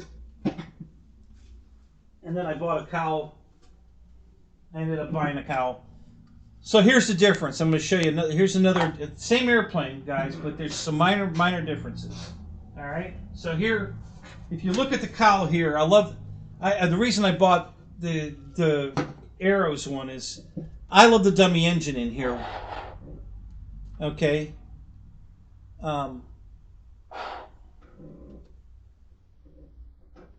try to get that. You see how it's recessed. Okay, so I like this engine way better than this engine. Okay, you see this engine's right out at the front. It's not recessed in, and it's not near as detailed as the one in here, but the same cowl. Okay, this will fit on this airplane. It's the same, just painted different, but again, you know, it's the same but not exactly the same. Like I said, the dummy engine's wrong, and that opening at the top is actually open on this plane, this cowl. It's not open on this one. That little vent at the top, that intake. So, but they're interchangeable. It'll fit right on the airplane. So, yeah, you just have to, you know, they made some very minor changes to it. That's all. But it's the same size, same cowl. It'll bolt right on. So I bought an extra one of these cowls to paint this color, you know, to fix my other T-28. So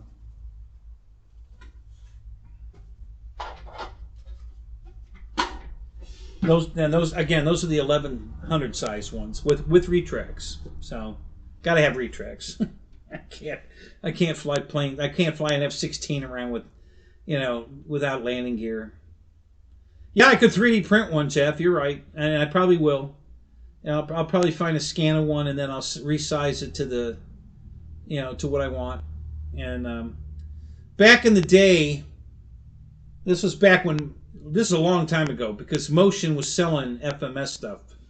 So if any of you guys that are familiar with Motion, and how long ago it was when they were selling FMS's products. So I bought a fuselage from them,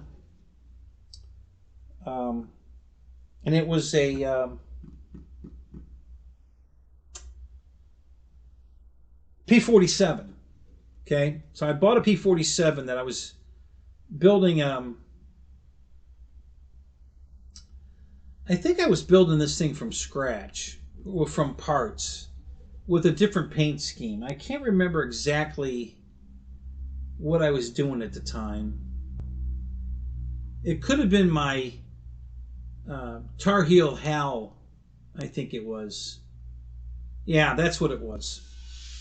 So they had a version of, if you bought the green airplane, you bought the Tar Heel Hal, you didn't get a dummy engine with it. It didn't come with the fuselage. If you bought the green version, it did. And I'm like, what's up with that? What you know? So I called him, and I think I was talking to Matt at Motion, and I said, why am I not getting an engine with this one? You know, and he did a little research. He says, yeah. He says it doesn't come with the Tar Heel Hal, but if you buy the green one, the camo green one, you get the engine. And they don't sell the engine separate, so I couldn't order the engine. All right, so I had to make my own. So I took one out of a T-28. I forget what model I used, and I modified it to fit inside the cowl of the P-47, and I mounted it with magnets so it would magnet in, and I believe it was the FMST-28 engine is what I used because it was very detailed. And I put it all together, and it came out beautiful. God, does that thing look good? And I took a picture of it, and I sent it to Matt at Motion. And he called me. He says, "Dude, that looks awesome. How did you do that?" And I told him what I did. And he says, "Well, you definitely solved the engine problem because that looks way better than the one that came with the model." And that, and it really did. It came out really cool. So I was pretty proud of myself on that one. It came out really neat. I had to modify it just enough, and it fit perfect. And I've got it held in there with magnets so it was removable if I had to service the motor. And yeah, it was really cool. It came out really good. So yeah, it's fun to modify them if you get the opportunity to. Why not? I like just like this, for instance. I had to modify it with these wheels because the wheels that are supposed to be on it wouldn't print. So I got wheels off of a different car and resized them to fit this and put them on here. So that was cool. And I like these 5-spoke anyway. The stock wheels are a 5-spoke wheel. And the wheels that are on mine are Camaro wheels. That they're 5-spoke also. But they're Camaro wheels. And I'm not a big fan of them. They're okay. I mean, they don't make the car look bad or anything. They are pushed out too far, and the tires, the fender catches the tire and it's putting little tiny tears, cuts in the outside wall of the tire because they're sticking out too far. So I have tires to put on the car, and he gave me the original wheels with the car, so I'm going to take those wheels and put a set of the 18-inch tires I have off of one of the Dodges and mount them up and put them back on the car because I'm just not a big fan of the Camaro wheels. They're okay, but I like the Pontiac wheels better. They're both 5-spokes, so it's not going to make a huge difference, but at least I'll know they'll fit and they won't be tearing up tires. I'm a little concerned about that. I don't like it when the inner lip of the fender is cutting the sidewall of the tire. Not a good thing.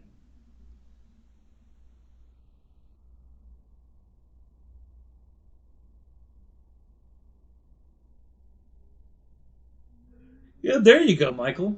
How much land do you have? How big a piece of property have you got? I think, didn't you tell me you have 10 acres?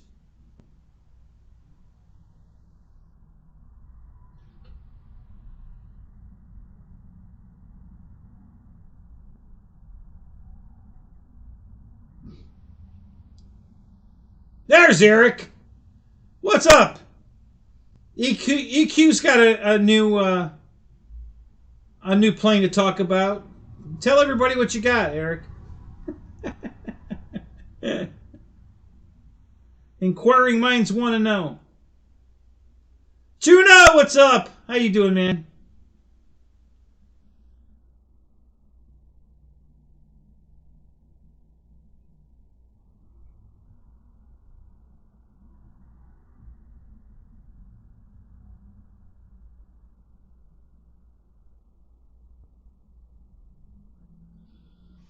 All right, what else did I want to talk about tonight?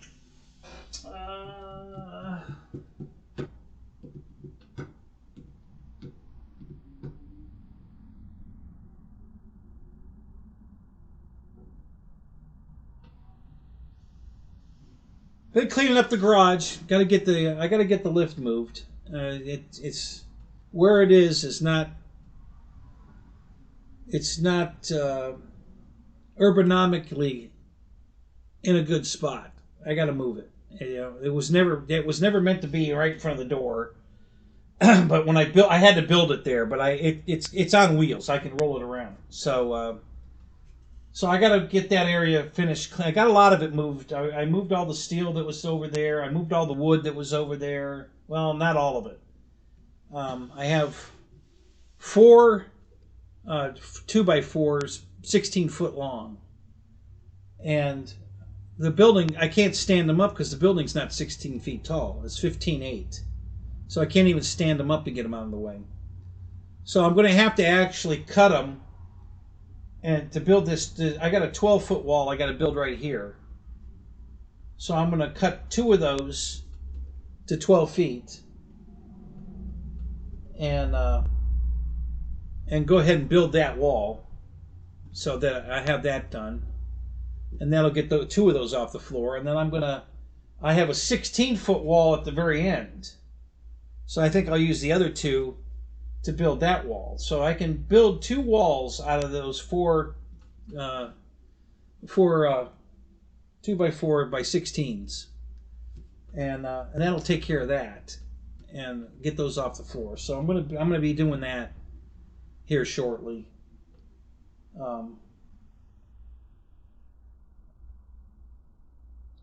If I move them where the lift is, so that I can move the lift where they are, I can build those walls down here on the floor in the garage and then stand them up against the upstairs and then just go upstairs and pick them up.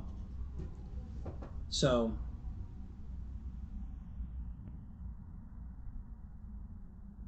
hey Eric, I'm here for you, buddy. I'm glad I could help. When you told me you mailed the check, I ordered it. So you got the plane the same day I got the check. I think it was pretty close. So yeah, I can't wait to see what you're doing with it. I've got most of mine clear coated already. I still have to do the fuselage, and I just brought home 3 cans of clear to finish the PBY. I just have the fuselage and the tail surfaces to do. And then I got to do the fuselage of the Husky and the fuselage of the Carbon ZT-28. And I think that's it. The SU-27's already done. That was finished clear coated. It's assembled. It's together. I think all the pieces of the Husky are done except the fuselage. All the pieces of the T-28 are done except the fuselage. The top of the center section of the wing. I did the bottom.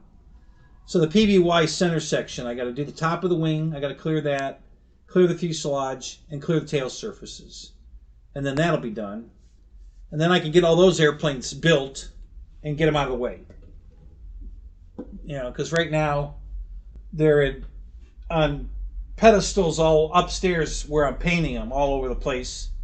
And just taking up a lot of room. So I got to get them built. And then I'll probably put them out in the trailer. Get them ready to fly and go put them in the trailer so I can go fly them. And that'll get them out of the way. And then I can build those 2 walls to use up those 4 16-footers. Get them out of the way. So yeah, we're making progress. Little by little, we're making progress.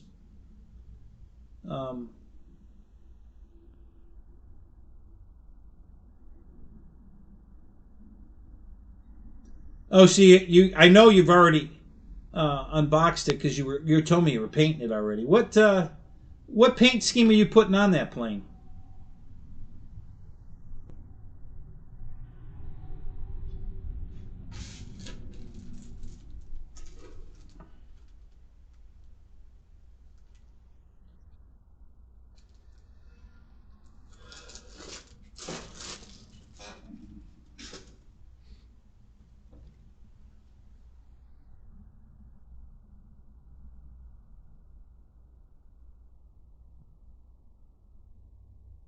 Oh, yeah. Roy! Yeah, you got bad weather again? Yeah. We got great shit. It was 80. I think it was 84 today here. Sunny, 84, beautiful day. Little breeze. Yeah, we're back to Florida weather. That's what I moved here for. Yeah. Boy, that last week was cold, but we're back now. Yeah, it's very comfortable out here. I'm sure it's in the 70s out here right now. Let's look. It's actually 70 right now. 70 degrees out here in the garage. Got the garage door open. You know, it's nice. This is what I moved to Florida for. This is what I wanted.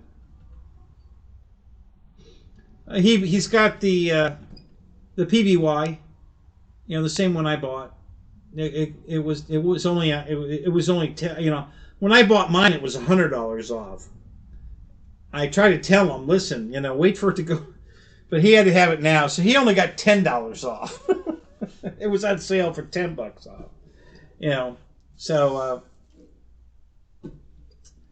but yeah, when I bought mine, it was $100 off. So, which I surprised the hell out of me that, you know, they must have had to move some inventory to make room in the warehouse, because I can't believe that plane, as new as it was, they had already marked it off, you know, $100 off. That was crazy. I knew it would never go down more than that, so I just went ahead and bought it. I was going to wait to buy it, but when they put it on sale that cheap, I was like, okay, I'm buying it now. I'm not waiting. No point in waiting it. They're never going to make it cheaper than that. So, it's a good looking airplane. And I didn't know this. I went online, stumbled onto it while I was looking for something else at Hobby King. You know, the blister bubbles, they're replaceable.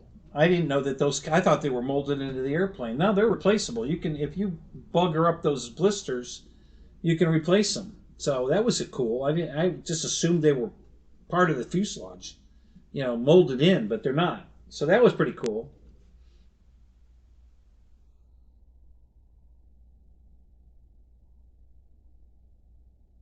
Oh, is that right, Philip? Tuesday was beautiful, and Wednesday you had an ice storm. Oh man. Yuck. Yeah, that's no fun.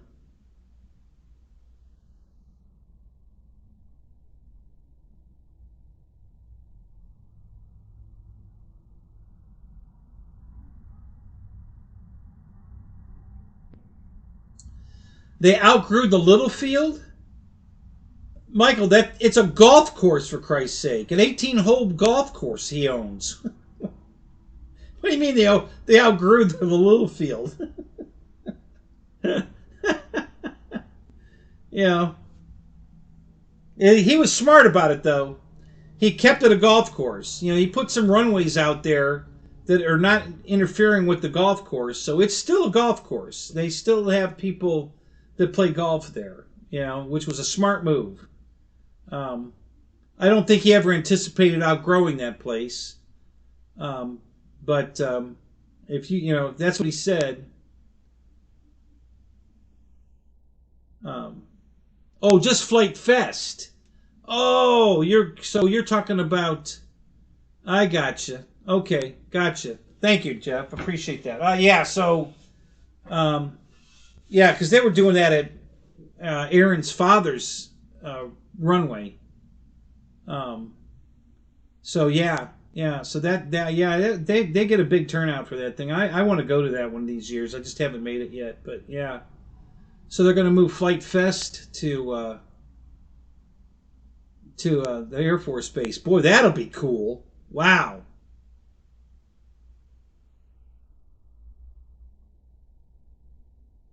When is Flight Fest this year?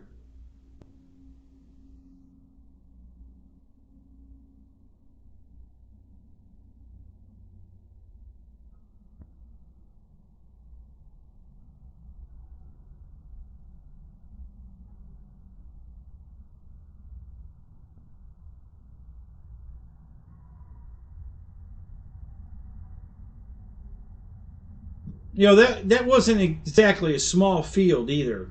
You know, I wouldn't call it's a. I mean, it's a full size airport. It's a real air runway there. That, you know, they fly real airplanes in and out of there, and it's a next to the runway is, I think, what do they got? Some kind of beans.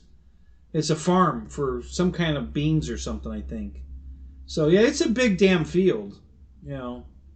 But yeah, they get a huge turnout. So yeah, they probably did outgrow that.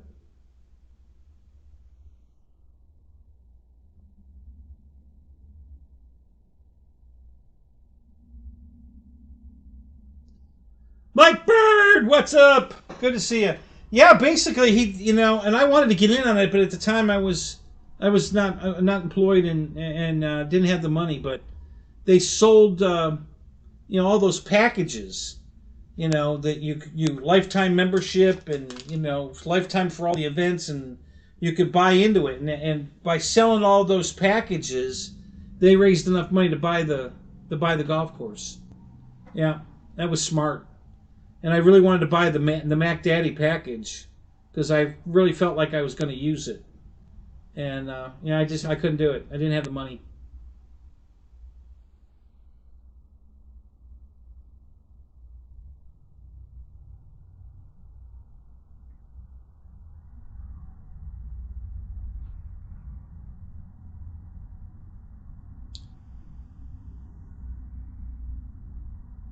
So I came on my old Thursday night just to see if it was going to be a good turnout or not. Uh,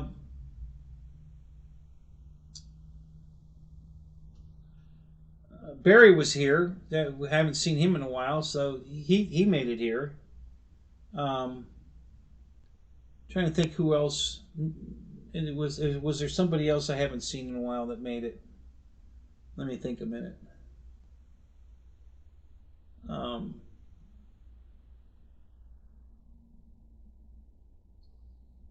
I don't think maybe.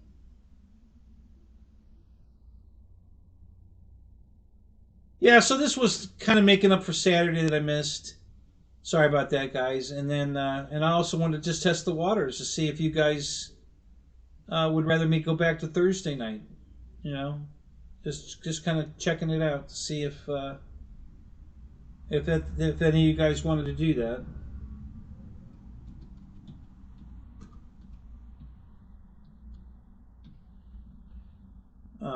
Anyway,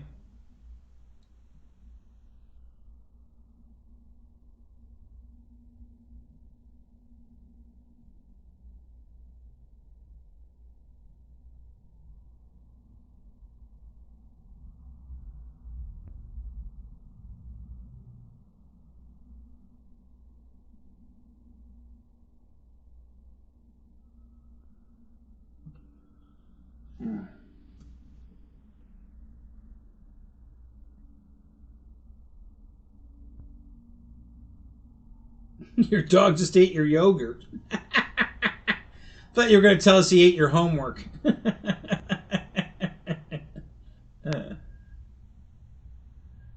Yeah, you were actually sleeping, were you? It's all right, Mike.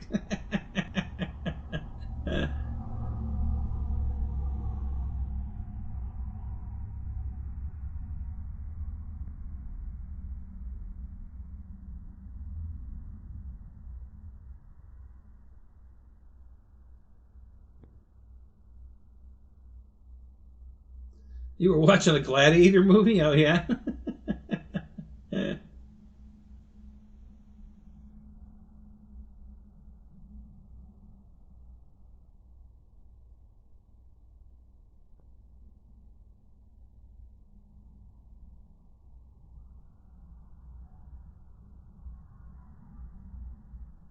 You could stay up for a whole shit show on Saturday? All right, Eric. All right, we'll keep it on Saturday. That's no problem. I was so used to doing Thursday, most Thursday nights. I start panicking. Oh shit! I gotta go do a show. Oh wait, no, I don't. You wouldn't believe how many times they do that. Still, be watching television and oh crap! It's almost 9 o'clock. I gotta go do. Oh no, wait! It's not Saturday. Yeah, I get all excited. I gotta go, get ready for a show, and then oh wait a minute, no, it's Thursday. I don't do shows. I don't do Thursdays. uh, the best movie ever? Which movie's that? The Gladiator was the best movie ever? Really?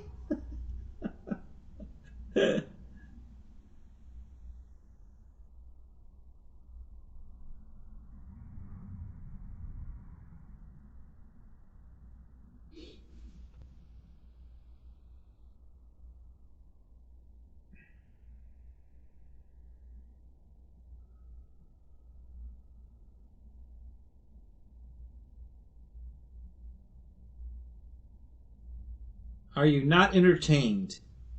Who are you talking to, Phil? Is that for me? I'm very entertained. I love being here.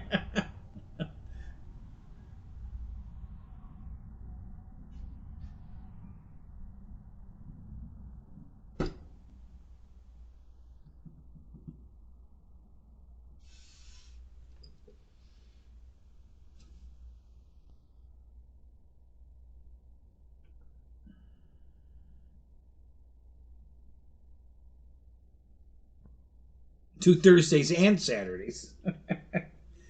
I might. You know, that's not not necessarily out of the question for sure. I might just do that. I'm trying to get right now for car insurance purposes. I've got to get this the rack moved. So here's the deal. Right now I have my collector cars insured with regular car insurance, which is costing me a fortune.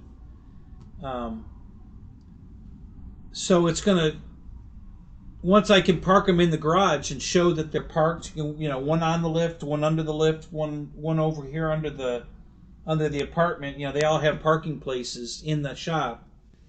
I can put car insurance on the wagon, the Daytona, and the G8, and it's full coverage, $16,000 declared value for $233 a year.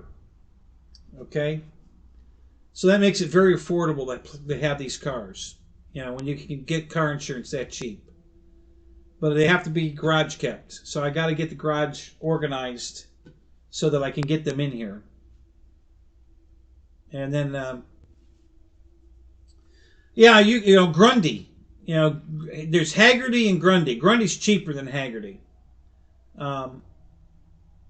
They both have their pluses and minuses. I had Haggerty for years. My Camaro was insured with Haggerty, and my Impalas, and but it was $100, about $130 a year more at Haggerty for the same coverage.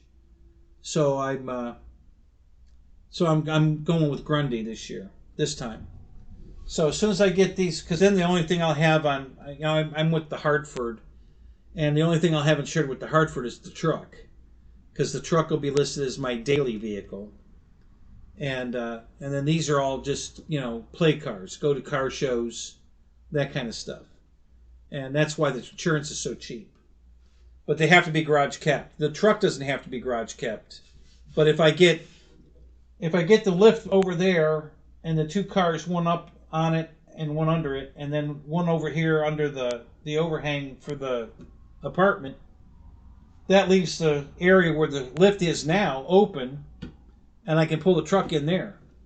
I can't get the truck under this area. I didn't make it you know, enough headroom for that, because I would have lost upstairs room. So but I get all my cars. I made it high enough that any of my cars will fit under here, but the truck won't. I can put the truck on the lift, or I can put the truck under the lift. It'll fit. Actually, I don't think the truck will fit under the lift, come to think of it. It'll fit on top of it, okay.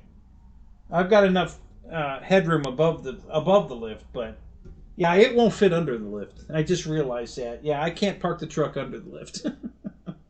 I'd have to put it on the lift. So, oh yeah, Kirk Douglas is Spartacus. Did you know he lived to be 103? I just found that out the other day. I didn't know that. You know, I didn't know he lived that to 103. That was crazy.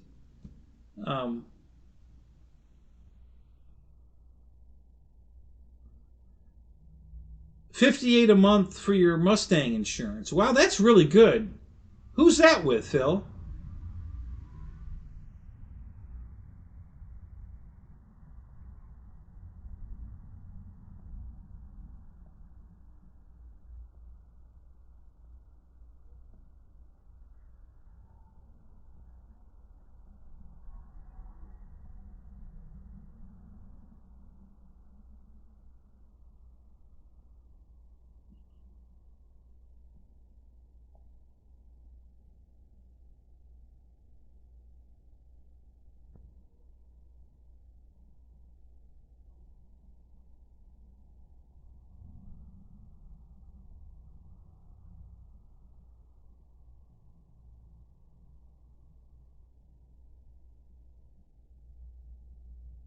Oh God, did Robert Duvall just die? Oh crap! I like him. That's a shame.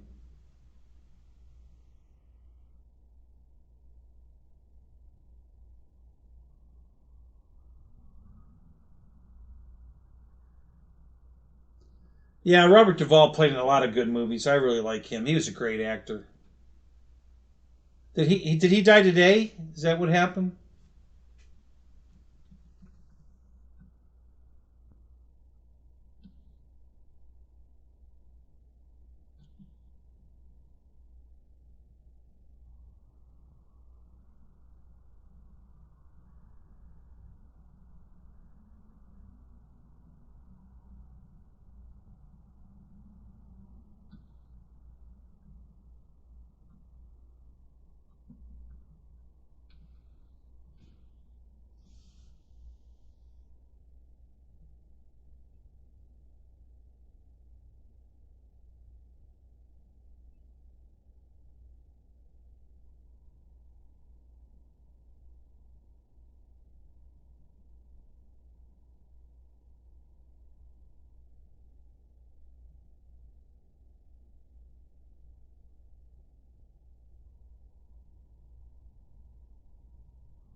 Looks like they're promoting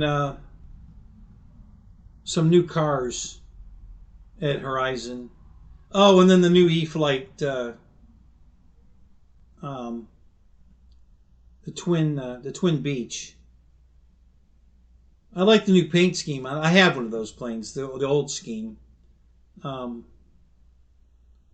when it goes on sale, I'll buy the new scheme. I like it. I like the Coast Guard stuff. So, but I'm not going to buy it. I'm not paying $400 for it. I'll wait till it goes on sale.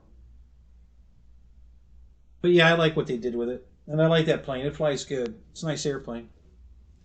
So I was just looking to see what was going on today from them. It's, Thursday, new release Thursday.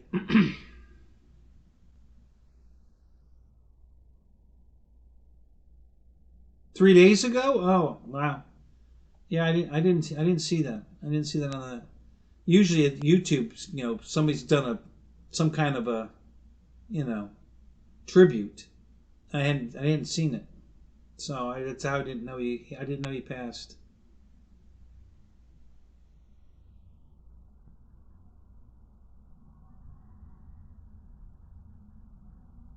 I love the smell of napalm in the morning.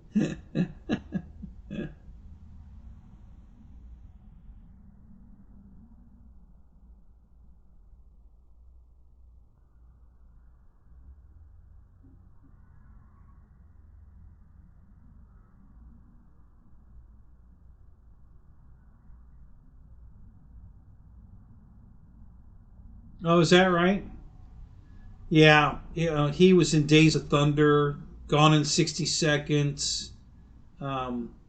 Just a great actor. He was. I really liked him. He was a good actor.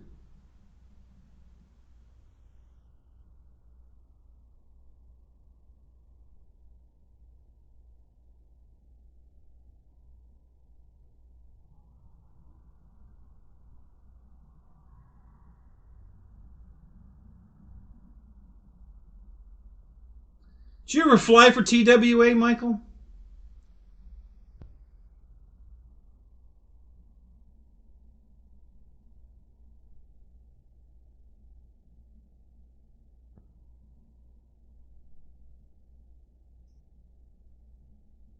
Yeah, Philip. What did you ever answer my question? Who your insurance? Let me look up. I didn't see it. I might have missed it. Let me go look.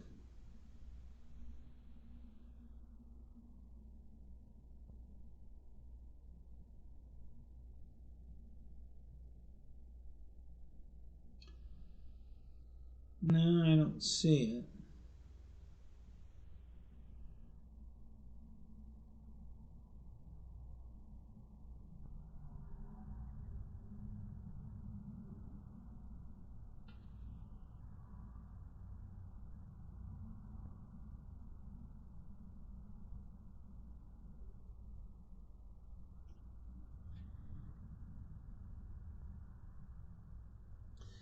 Okay, so I just went through that with the phone. Um, so I went back to Metro PCS, which is owned by um, T-Mobile. Um, Same thing, free phone, $40 a month, free phone, blah blah blah blah. Right? Yeah, I walk into two different stores. The one store wants $197. I'm like, what happened to my free phone? I thought I was getting a free phone. Oh well, it's the taxes. I said there ain't enough money in $40 to make up $130 in taxes. I don't know what you're pulling here. Well, that's how much it is. I said, okay, goodbye. Walked out. Walked in another store. It was I don't know. It was even more. So I came home and I called a couple of stores, and I did find a store that was honoring the free phone, $40 a month, if I wanted to drive way down in Clearwater, and I almost did. But I decided to call Metro PCS Direct, and I bought it over the phone. There was a $5 charge for setting it up. I understood that one. I got it. But as long as you're on auto pay, it's $40 a month. So they sent me the phone. I set it up. I didn't have to give them my old phone. I didn't have to take the card out of my old phone to put in the new phone. They sent me a fully functional phone. Um, you know, did the setup, and there you go. And it's $40 a month. Unlimited talk, text, and the whole bit. So yeah. So I know what you're saying. I play the game with them all the time. I'm sick of it. I've never paid for a phone. I refuse to pay for a phone. If they're not going to give me a free phone, I'll just change carriers, and I just keep bouncing from carrier to carrier. To get a new when I need a new phone. If they won't give me a new phone, I always give them the option. I say, I need a phone. Oh well, we've got some on sale. No. I want a free phone. No, we can't do that. It says, well, then I'm going to leave. I'm tell you right now, I'm leaving. I'm going to go somewhere else. I'm going to get a free phone somewhere else. If you want to keep my business, give me a phone. If you don't want my business, I'll go somewhere else. And they always think you're bluffing. So,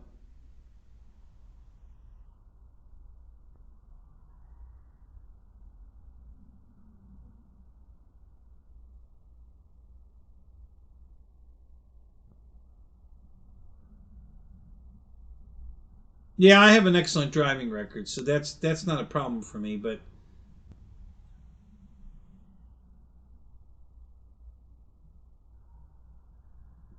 so, have you got full coverage, Philip? Good coverage. You're not cutting anything short to get that low rate.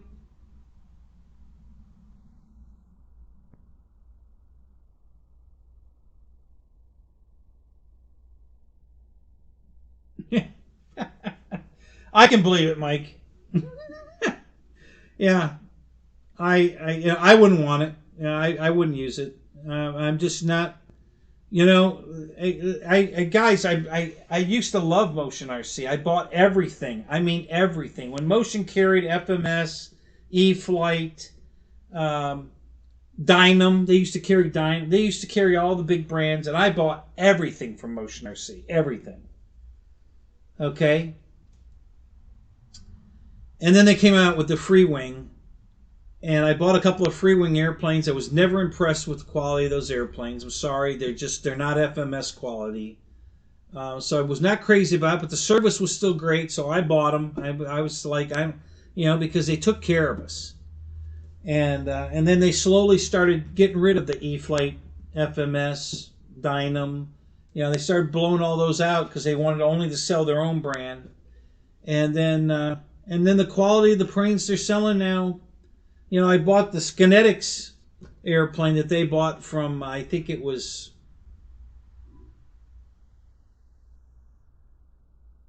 A1. I forget. Something like that. Had this company of, and they bought them out, renamed it Skinetics, and I bought, it's a little 3D plane. Came with a bad servo in it. Took them over a week to replace it. I had to send them a video of it and all this bullshit. Never used to have to do that. So I sent them a video. Took them over a week to respond after they got the video to finally send me a servo. And then like 2 months later, another servo failed in the exact same airplane. And I'm like, So I just, I'm sorry, but they're not selling. My buddy bought an OV10 Bronco. I've got it right over there. Another one just like it. Never could get the blue box to work. They sent him 3 blue boxes and none of them worked. Couldn't get the retracts to go. Couldn't sync the motors. Couldn't get the retracts or the motors. I mean, there was always something wrong with the blue box. We could never get it. He never flew it. He ended up selling the airplane to somebody else because we couldn't get it to work. It just the blue box would not cooperate, and they sent us 3 of them. So yeah, I'm not a fan of Motion RC anymore. I'm sorry, the customer service isn't any good anymore, and I don't think the product's that good. It's okay, I mean, but it's not that great. So, back in the day, I did a search best, top 10 hobby retailers. Horizon Hobby was number 1. A-Main was number 2. Motion RC was number 3. Today, not even in the top 10. Hobby King's in the top 10 now. They weren't back then. They are now. I think they're hovering around 7. And Motion's not even in the top 10 anymore. So, just so I can believe you can't give away your gift certificate that you won on the show the other day. I'm not a fan. Used to be, not anymore.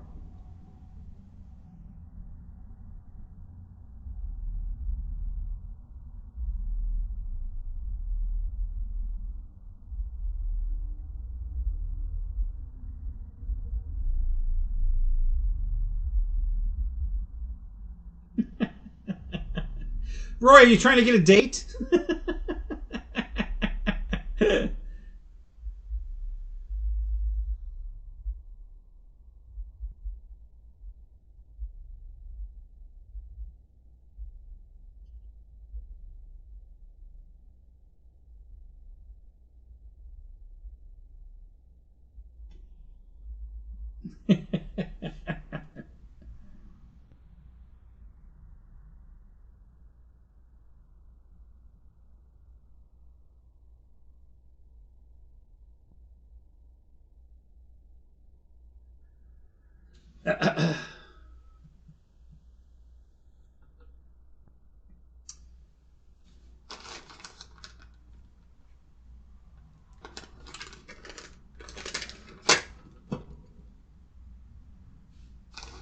Well, that's cool. Thank you, Michael. Thanks for taking care of one of our own. I'm sure Roy will use that, and that's great. So that's cool. I appreciate that. Um, all right, guys. Well, what time is it? It's almost 11. I'm hungry. How many people we got in here right now? Let me look. I got to scroll to see. Only 8. God, there's only 8 people in here. Wow. Now you're happy.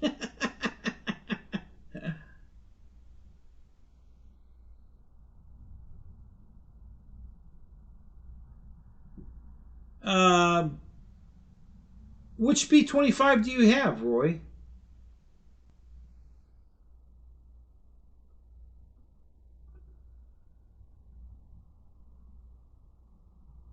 Oh, that's right. Motion did come out with the B-25. For a minute there, I couldn't think what you were talking about, but now I remember.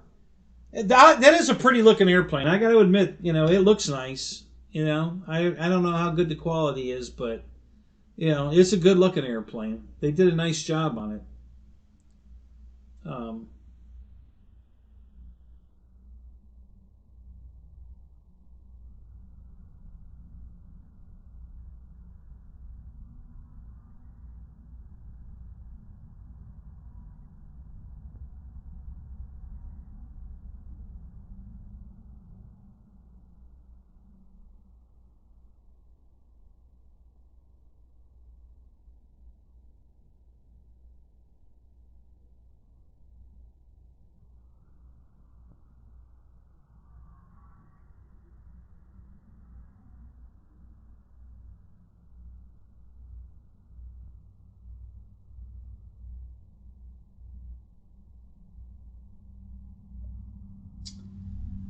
Other than the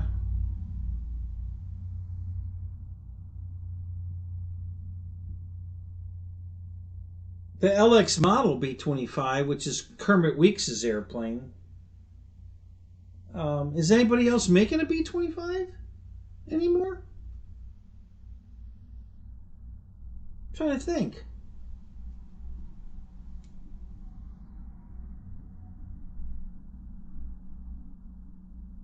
I'm sure you could get a wood one, I'm talking foamies. Is there anybody else making a B-25?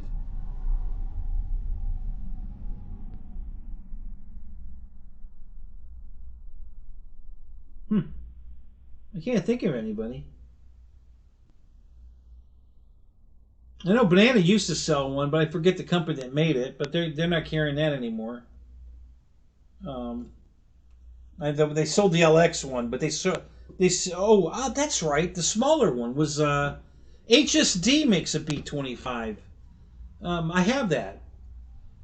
Yeah, the motion was definitely better than that one.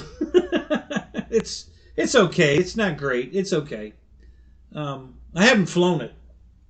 Mine came with. It was missing the wing mounting. They're plastic inserts, just like on the Carbon ZT-28. Those plastic pieces that fit into the wing, that hold the wing on. This goes on the same way, and my kit didn't come with those straps, those that hold the wing on, and I just never got around to making myself, some so I could fly it. So I've never flown it. It's in the rack. I think it's a little smaller than the Motion one too, if I remember right.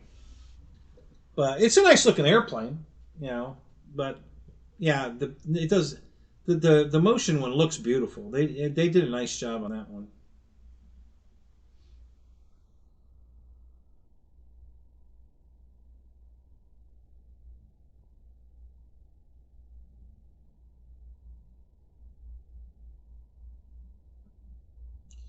Why is there a dead cat in the freezer? It's a long story.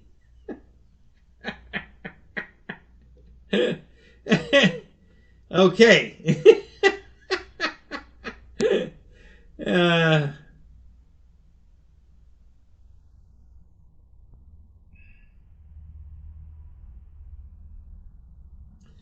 Well, I'm going to go to the bathroom. I got to go pee.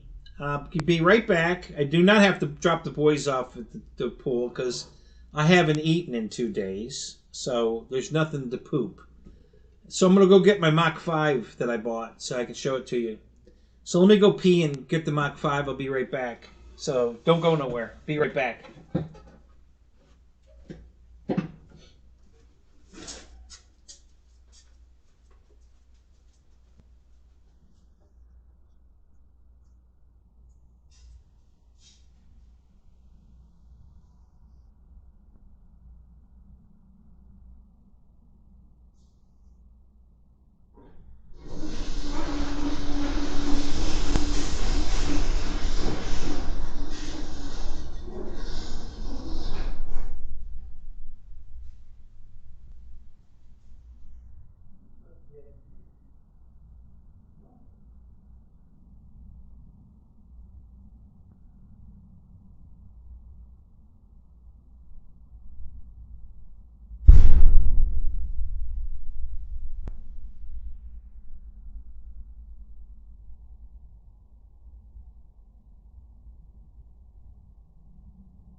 Yeah, so this was the other thing I ordered from Horizon, the Mach 5, a mini version of the Mach 5. So it looks just like the one up there, just a smaller version of it. It's not supposed to be blue on the bottom. You know, in the cartoon, it's blue on the bottom. It's just shadow. That's the sun shadowing. You know, because that's where the body line folds. And they, for some reason, they're not the only person that's done this. I've several companies painted the bottom blue, thinking that it's two-tone. It's not two-tone. It's a whiter. It's just a white car. But the cartoon, they put blue on the bottom as a shadow effect, and the dumbasses don't know the difference between shadow and you know, two-tone paint. That's the box it comes in. So Horizon's got a whole pile of these. I'm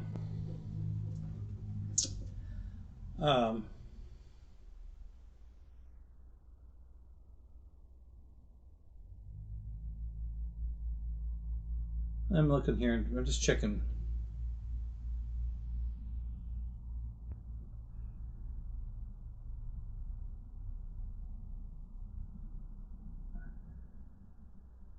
Yeah, no, I didn't have to drop the voice off at the pool.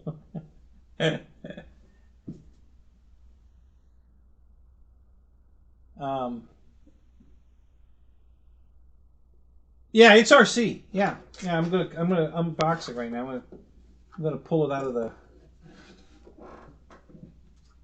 Yeah, come with everything: batteries, radio, everything. All right, so there's a strap across the top here. I think I'm gonna cut this open and open it up. Yeah, so that's, you know, they have a whole series of these $57 cars this size, all different kind of stuff. I mean, you know, off-road, on-road, you know, all kinds of stuff. And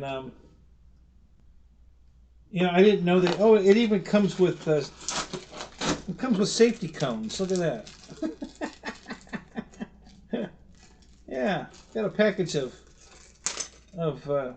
safety cones. I guess I can race around the cones. You know, set up a race course and have all my safety cones.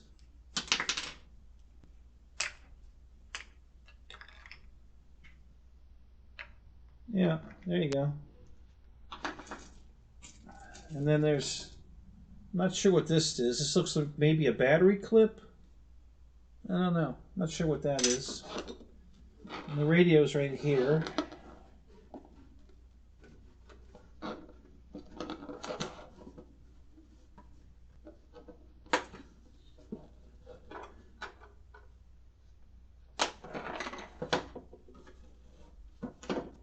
I don't know what that is.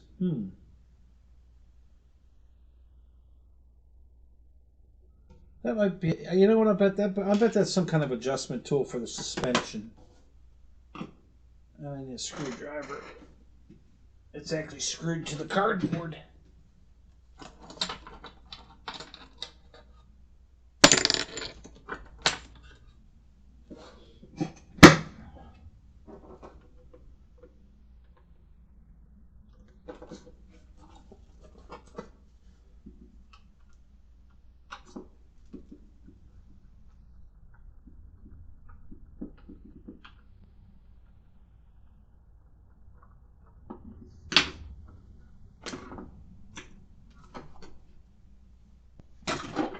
Okay.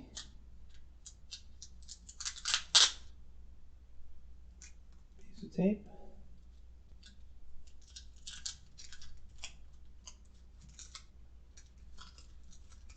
Oh, that's cute. All right. Well, I don't think it came with that. It looks like it takes 2 AA batteries to power this. Obviously, this comes off to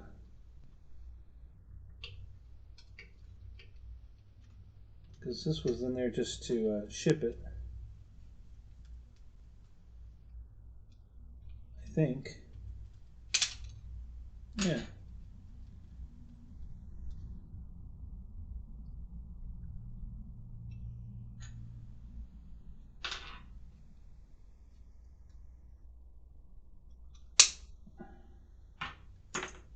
Yeah. All right, I guess it didn't come with two AA batteries, but yeah, so that's it right there. And yeah, this is a battery holder here. You know, you put the batteries in and snap that on the bottom. And it, there's two AA batteries that go right here. Down the sides here. One here and one here. And this is the transmitter.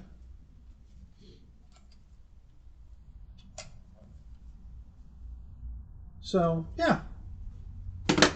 Transmitter, car, cones. Let's see. I guess the transmitter needs batteries. I guess I didn't get any batteries. I don't see any. Let me see if it says whether it comes with batteries or not.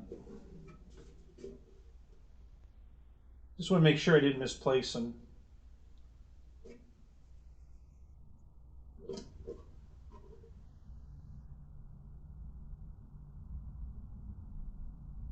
Built-in stopwatch.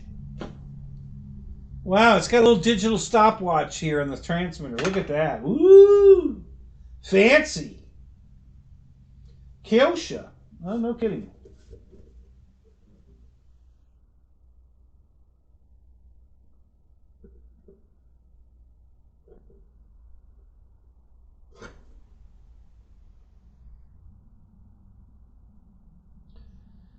Scale speed, 280 miles an hour. Oh, wait a minute. I'm sorry. Kilometers an hour. 280 kilometers an hour scale speed. Oh, my God. That's hilarious. Working headlights and taillights. Oh, cool. Yeah, I got headlights and taillights. That's cool.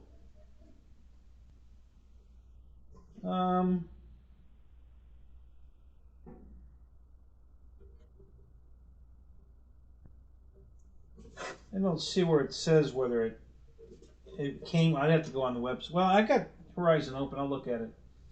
Let's see if it says whether it's supposed to come with batteries or not. I don't know how. Oh, here it is. Yeah, two more AA batteries here too. So the transmitter takes them on the side. That's the first time I've seen that. So you put two AA's in the transmitter there, two in the car underneath, and you're ready to go. So, yeah, pretty neat.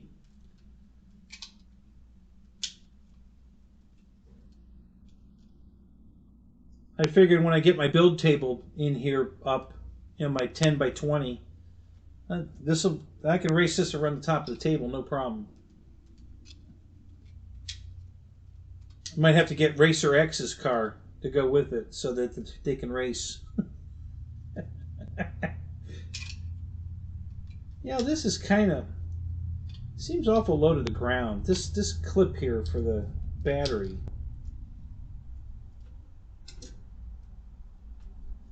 Kind of hangs down a little bit. Kind of wondering if that's going to hit the ground or not.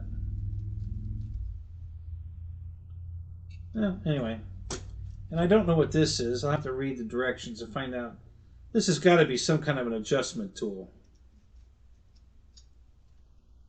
Yeah, it's for adjusting the steering. There it is right there. I just found it. Yeah, this cute little thingy here plugs in there, and that's how you adjust the toe in, toe in out or now. I guess it's the left and right trim. It's not really toe, but yeah, that's a tool to adjust it here. So there you go. Pretty cool.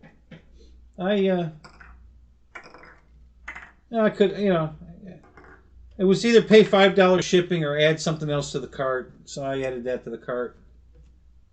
I knew it would go with the one up here, so I figured, what the hell, Might as well. Oh, I had it right the first time. Yeah. So I figured I'd get another one. What the hell? Yeah.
Oh, where'd you watch a video on the F-47, Eric?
Oh my God! In 5 minutes, we're gonna find out in 5 minutes. Oh crap! Do I need to get under my desk? Wait a minute. I'll have to get it up. I'll go up so I can get under my desk. And it's gonna happen in 5 minutes. Holy crap!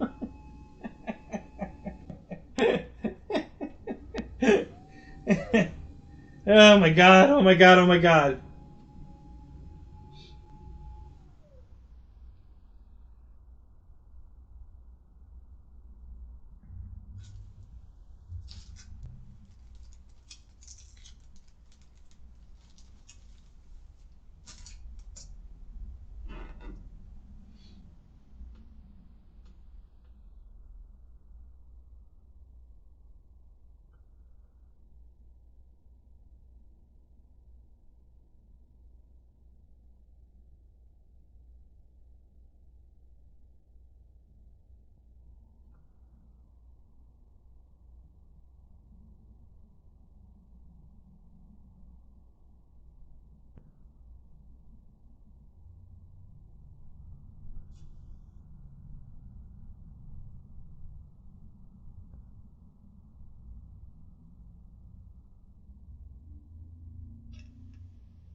Hey, we're back up to 10.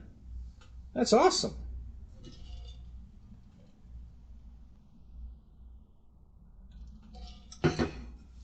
Is Wright's still in here? I was curious what his favorite radio was.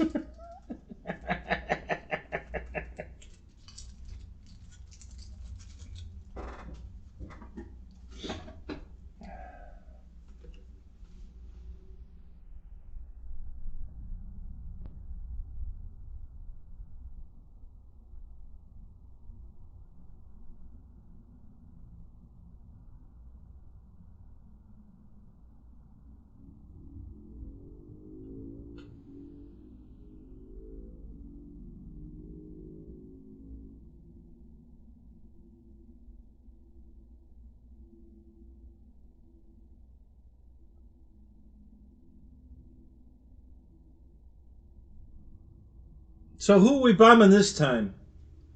I don't keep up with current events, guys. I'm busy with playing with cars and I had to put a new starter on the Pontiac. The one that was on there was working, but it was kind of intermittent. You know, it would just click. It sounded like a dead battery. Click, click, click, and then all of a sudden it'd start. And it was intermittent. Inside the starter itself, the Bendix, the solenoid was not engaging the contacts to make the motor spin. It would eventually, but sometimes it would take 10 tries before it would actually hit. And I thought about just leaving it for a while, but I was starting to worry that it was going to just not start one day and I was going to get stranded somewhere. So I decided to replace the starter. So it's got a new starter on it now, and that's cool. Um,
yeah, it has a small high torque starter in it. and it was the day I went and bought it, we were having trouble getting it started. And he said, "It sounds like it needs a battery." And he says, "No, it's not the battery. The battery's brand new." He says, "It just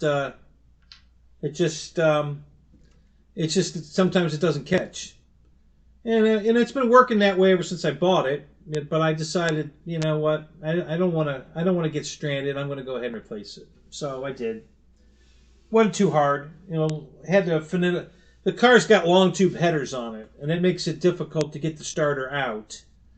So once I got it out, though, I made a few small modifications underneath there so I could get it back in without any trouble, and just a little grinding, and that fixed it so I could get it in and out now easy without having to take all the shows I've watched, because pretty much everybody put long tube headers on these cars. They have to loosen the header on the passenger side to get the starter off. And I'm like, oh no, I ain't doing that. I'm not messing with a header. So I got it out. There's a little bit of a fight getting it out, but I got it out okay. And then I just had to make there's some kind of like a bung coming off the side of the block. It's machined into the aluminum block that has a hole in it, like you stick some kind of probe in it, and they got a 1/4 of an inch of aluminum hanging off the side that doesn't need to be there, and that's really what was holding up getting it in and out. So I just got up there with a die grinder and I just chopped it in half. So now there's about 1/8 of an inch instead of a 1/4 of an inch. And then the inside the bell housing, which is all aluminum also, they have a notch where the starter goes. And all I did was put a little relief in there so that the nose of the nose cone of the starter would get in easier. And that's really all it took. And now the starter goes right in, no problem. So for the little bit of extra time it took to make those modifications, was way quicker than taking the header off or loosening it and then putting it back on. And then if I have to ever do it again, it's already, the modification's already made. So getting the starter in or out now is no problem. Piece of cake. So finding parts for this car is a little tricky. The books aren't clear. People don't know what, the car companies, the aftermarket part companies, AutoZone, O'Reilly's, Advance, their catalog people haven't done enough research to know what fits a Pontiac and what doesn't. So you got to do a little searching, to find the right information. So getting the right starter, because the starter that goes on the Chevy is the same starter, but the solenoid is slightly different. The excite lead is different. It's a bolt-on the Pontiac. It's a push-on clip on the Chevy. So even though the starters are exactly the same and would fit, if you get the wrong starter, you have to change the lead. And I didn't want to do that. So I did some searching, and I actually found a brand new starter from Advance Auto with a full limited lifetime warranty, just like a rebuilt starter. And it's a Mitsubishi brand new Mitsubishi starter, and it was less money than the other ones too. It was $45 less than the rebuilts, and it was brand new, and it still came with the limited lifetime warranty. So I couldn't beat that. That was good. Been having trouble. I need to get a wheel sensor, and had been having trouble finding that. But after watching a couple of YouTube videos, so I know what the part actually looks like, I was able to find it. But it's a little tricky. Even finding the only person that listed the hood struts, the struts that hold the hood up when you open it, was O'Reilly's. AutoZone doesn't list it, and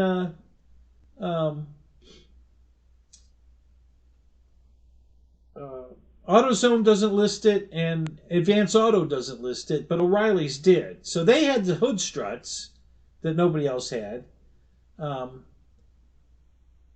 yeah, it's just been it's been a little bit of a I don't want to call it a nightmare, but challenging, a little challenging finding parts for this car. They're not easy to come by, and nobody's got a real clear definition of what fits and what doesn't. So you gotta kind of do a little research. So far, I've been able to get everything, but it's not just go down to the store and pick it up. It's been a little more challenging than that.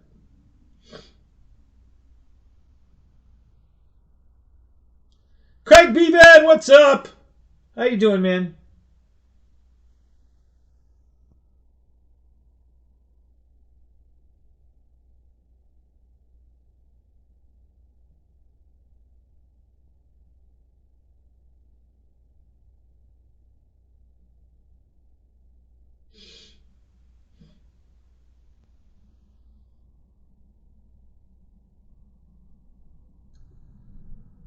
Uh,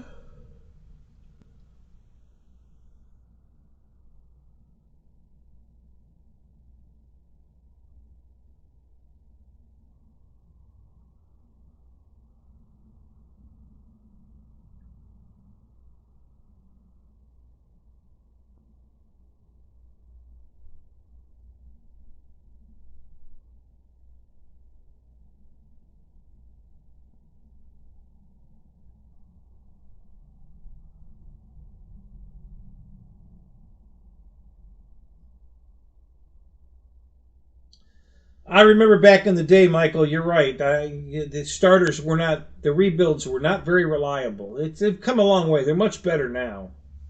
Starters and alternators tend to work, you know, and I guess that's why they offer lifetime warranties on them. Is because they're pretty confident they're not going to have to replace it under warranty.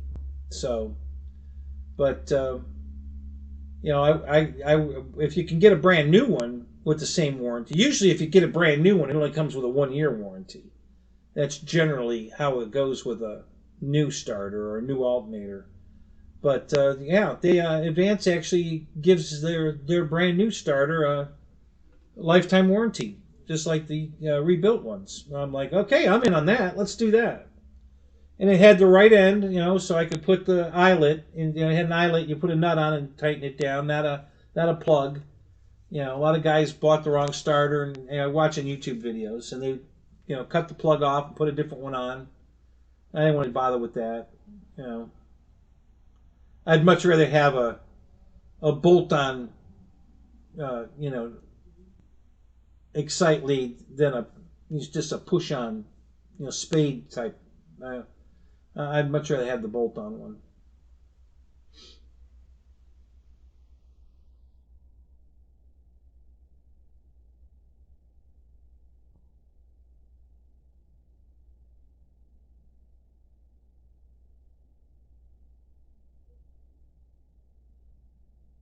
Oh, you got a starter from Amazon? No kidding. Been using Amazon a lot lately. I bought my um,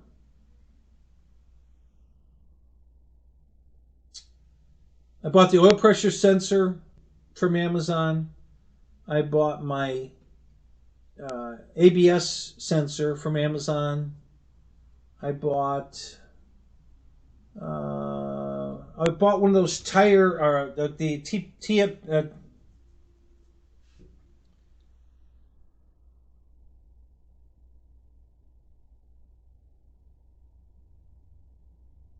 TPS tire pressure sensor.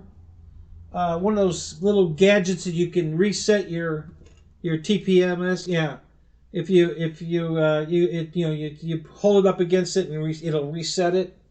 I bought one of those. That just came today. What else? I got something else coming from Amazon. I bought my exhaust tips from Amazon. My resonator exhaust tips. Those came from Amazon. Um,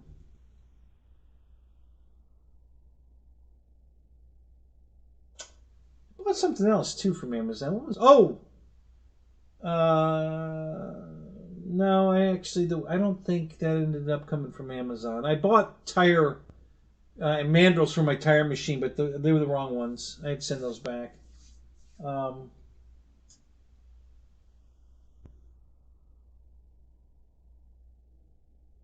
Yeah. Anyway, yeah, I've been using Amazon quite a bit lately.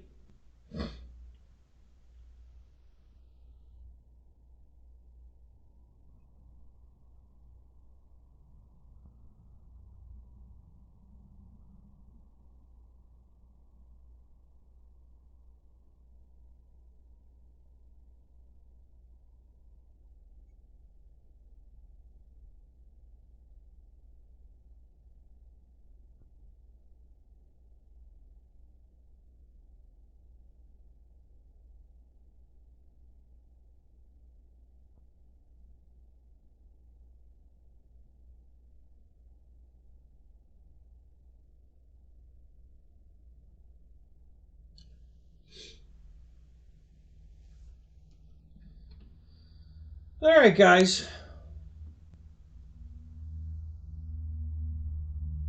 I think I'm going to call it. The only discussion we're having is about politics and war. No, neither one are my favorite subjects.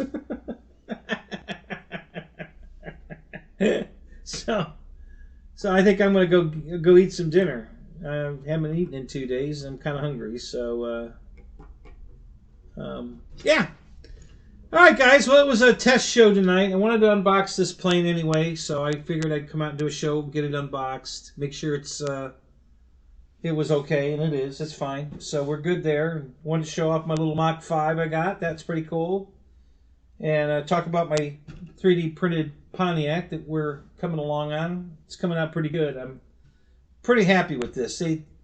Other than getting the fuel door on the wrong side of the car, he did a really nice job on this. You know, the quality of it's not that good, but you can fix that with some body work. You know, I'm not worried about that. The actual styling of the car and everything is right. You know, the mirrors are right. The trunk lid, the grills, it's all right. They did it right. It's a very, very good model. So we just have to do some body work, but that's not a big deal. So yeah, so I just wanted to share all that with you guys, and again, was just testing the waters for Thursday, but we're staying Saturday for now. We might add a Thursday. We'll see. But anyway, have a great night, guys. Thanks for coming, and enjoy the rest of your night, and have a good weekend. And we'll catch you later. All right. All right, guys. Have a good night.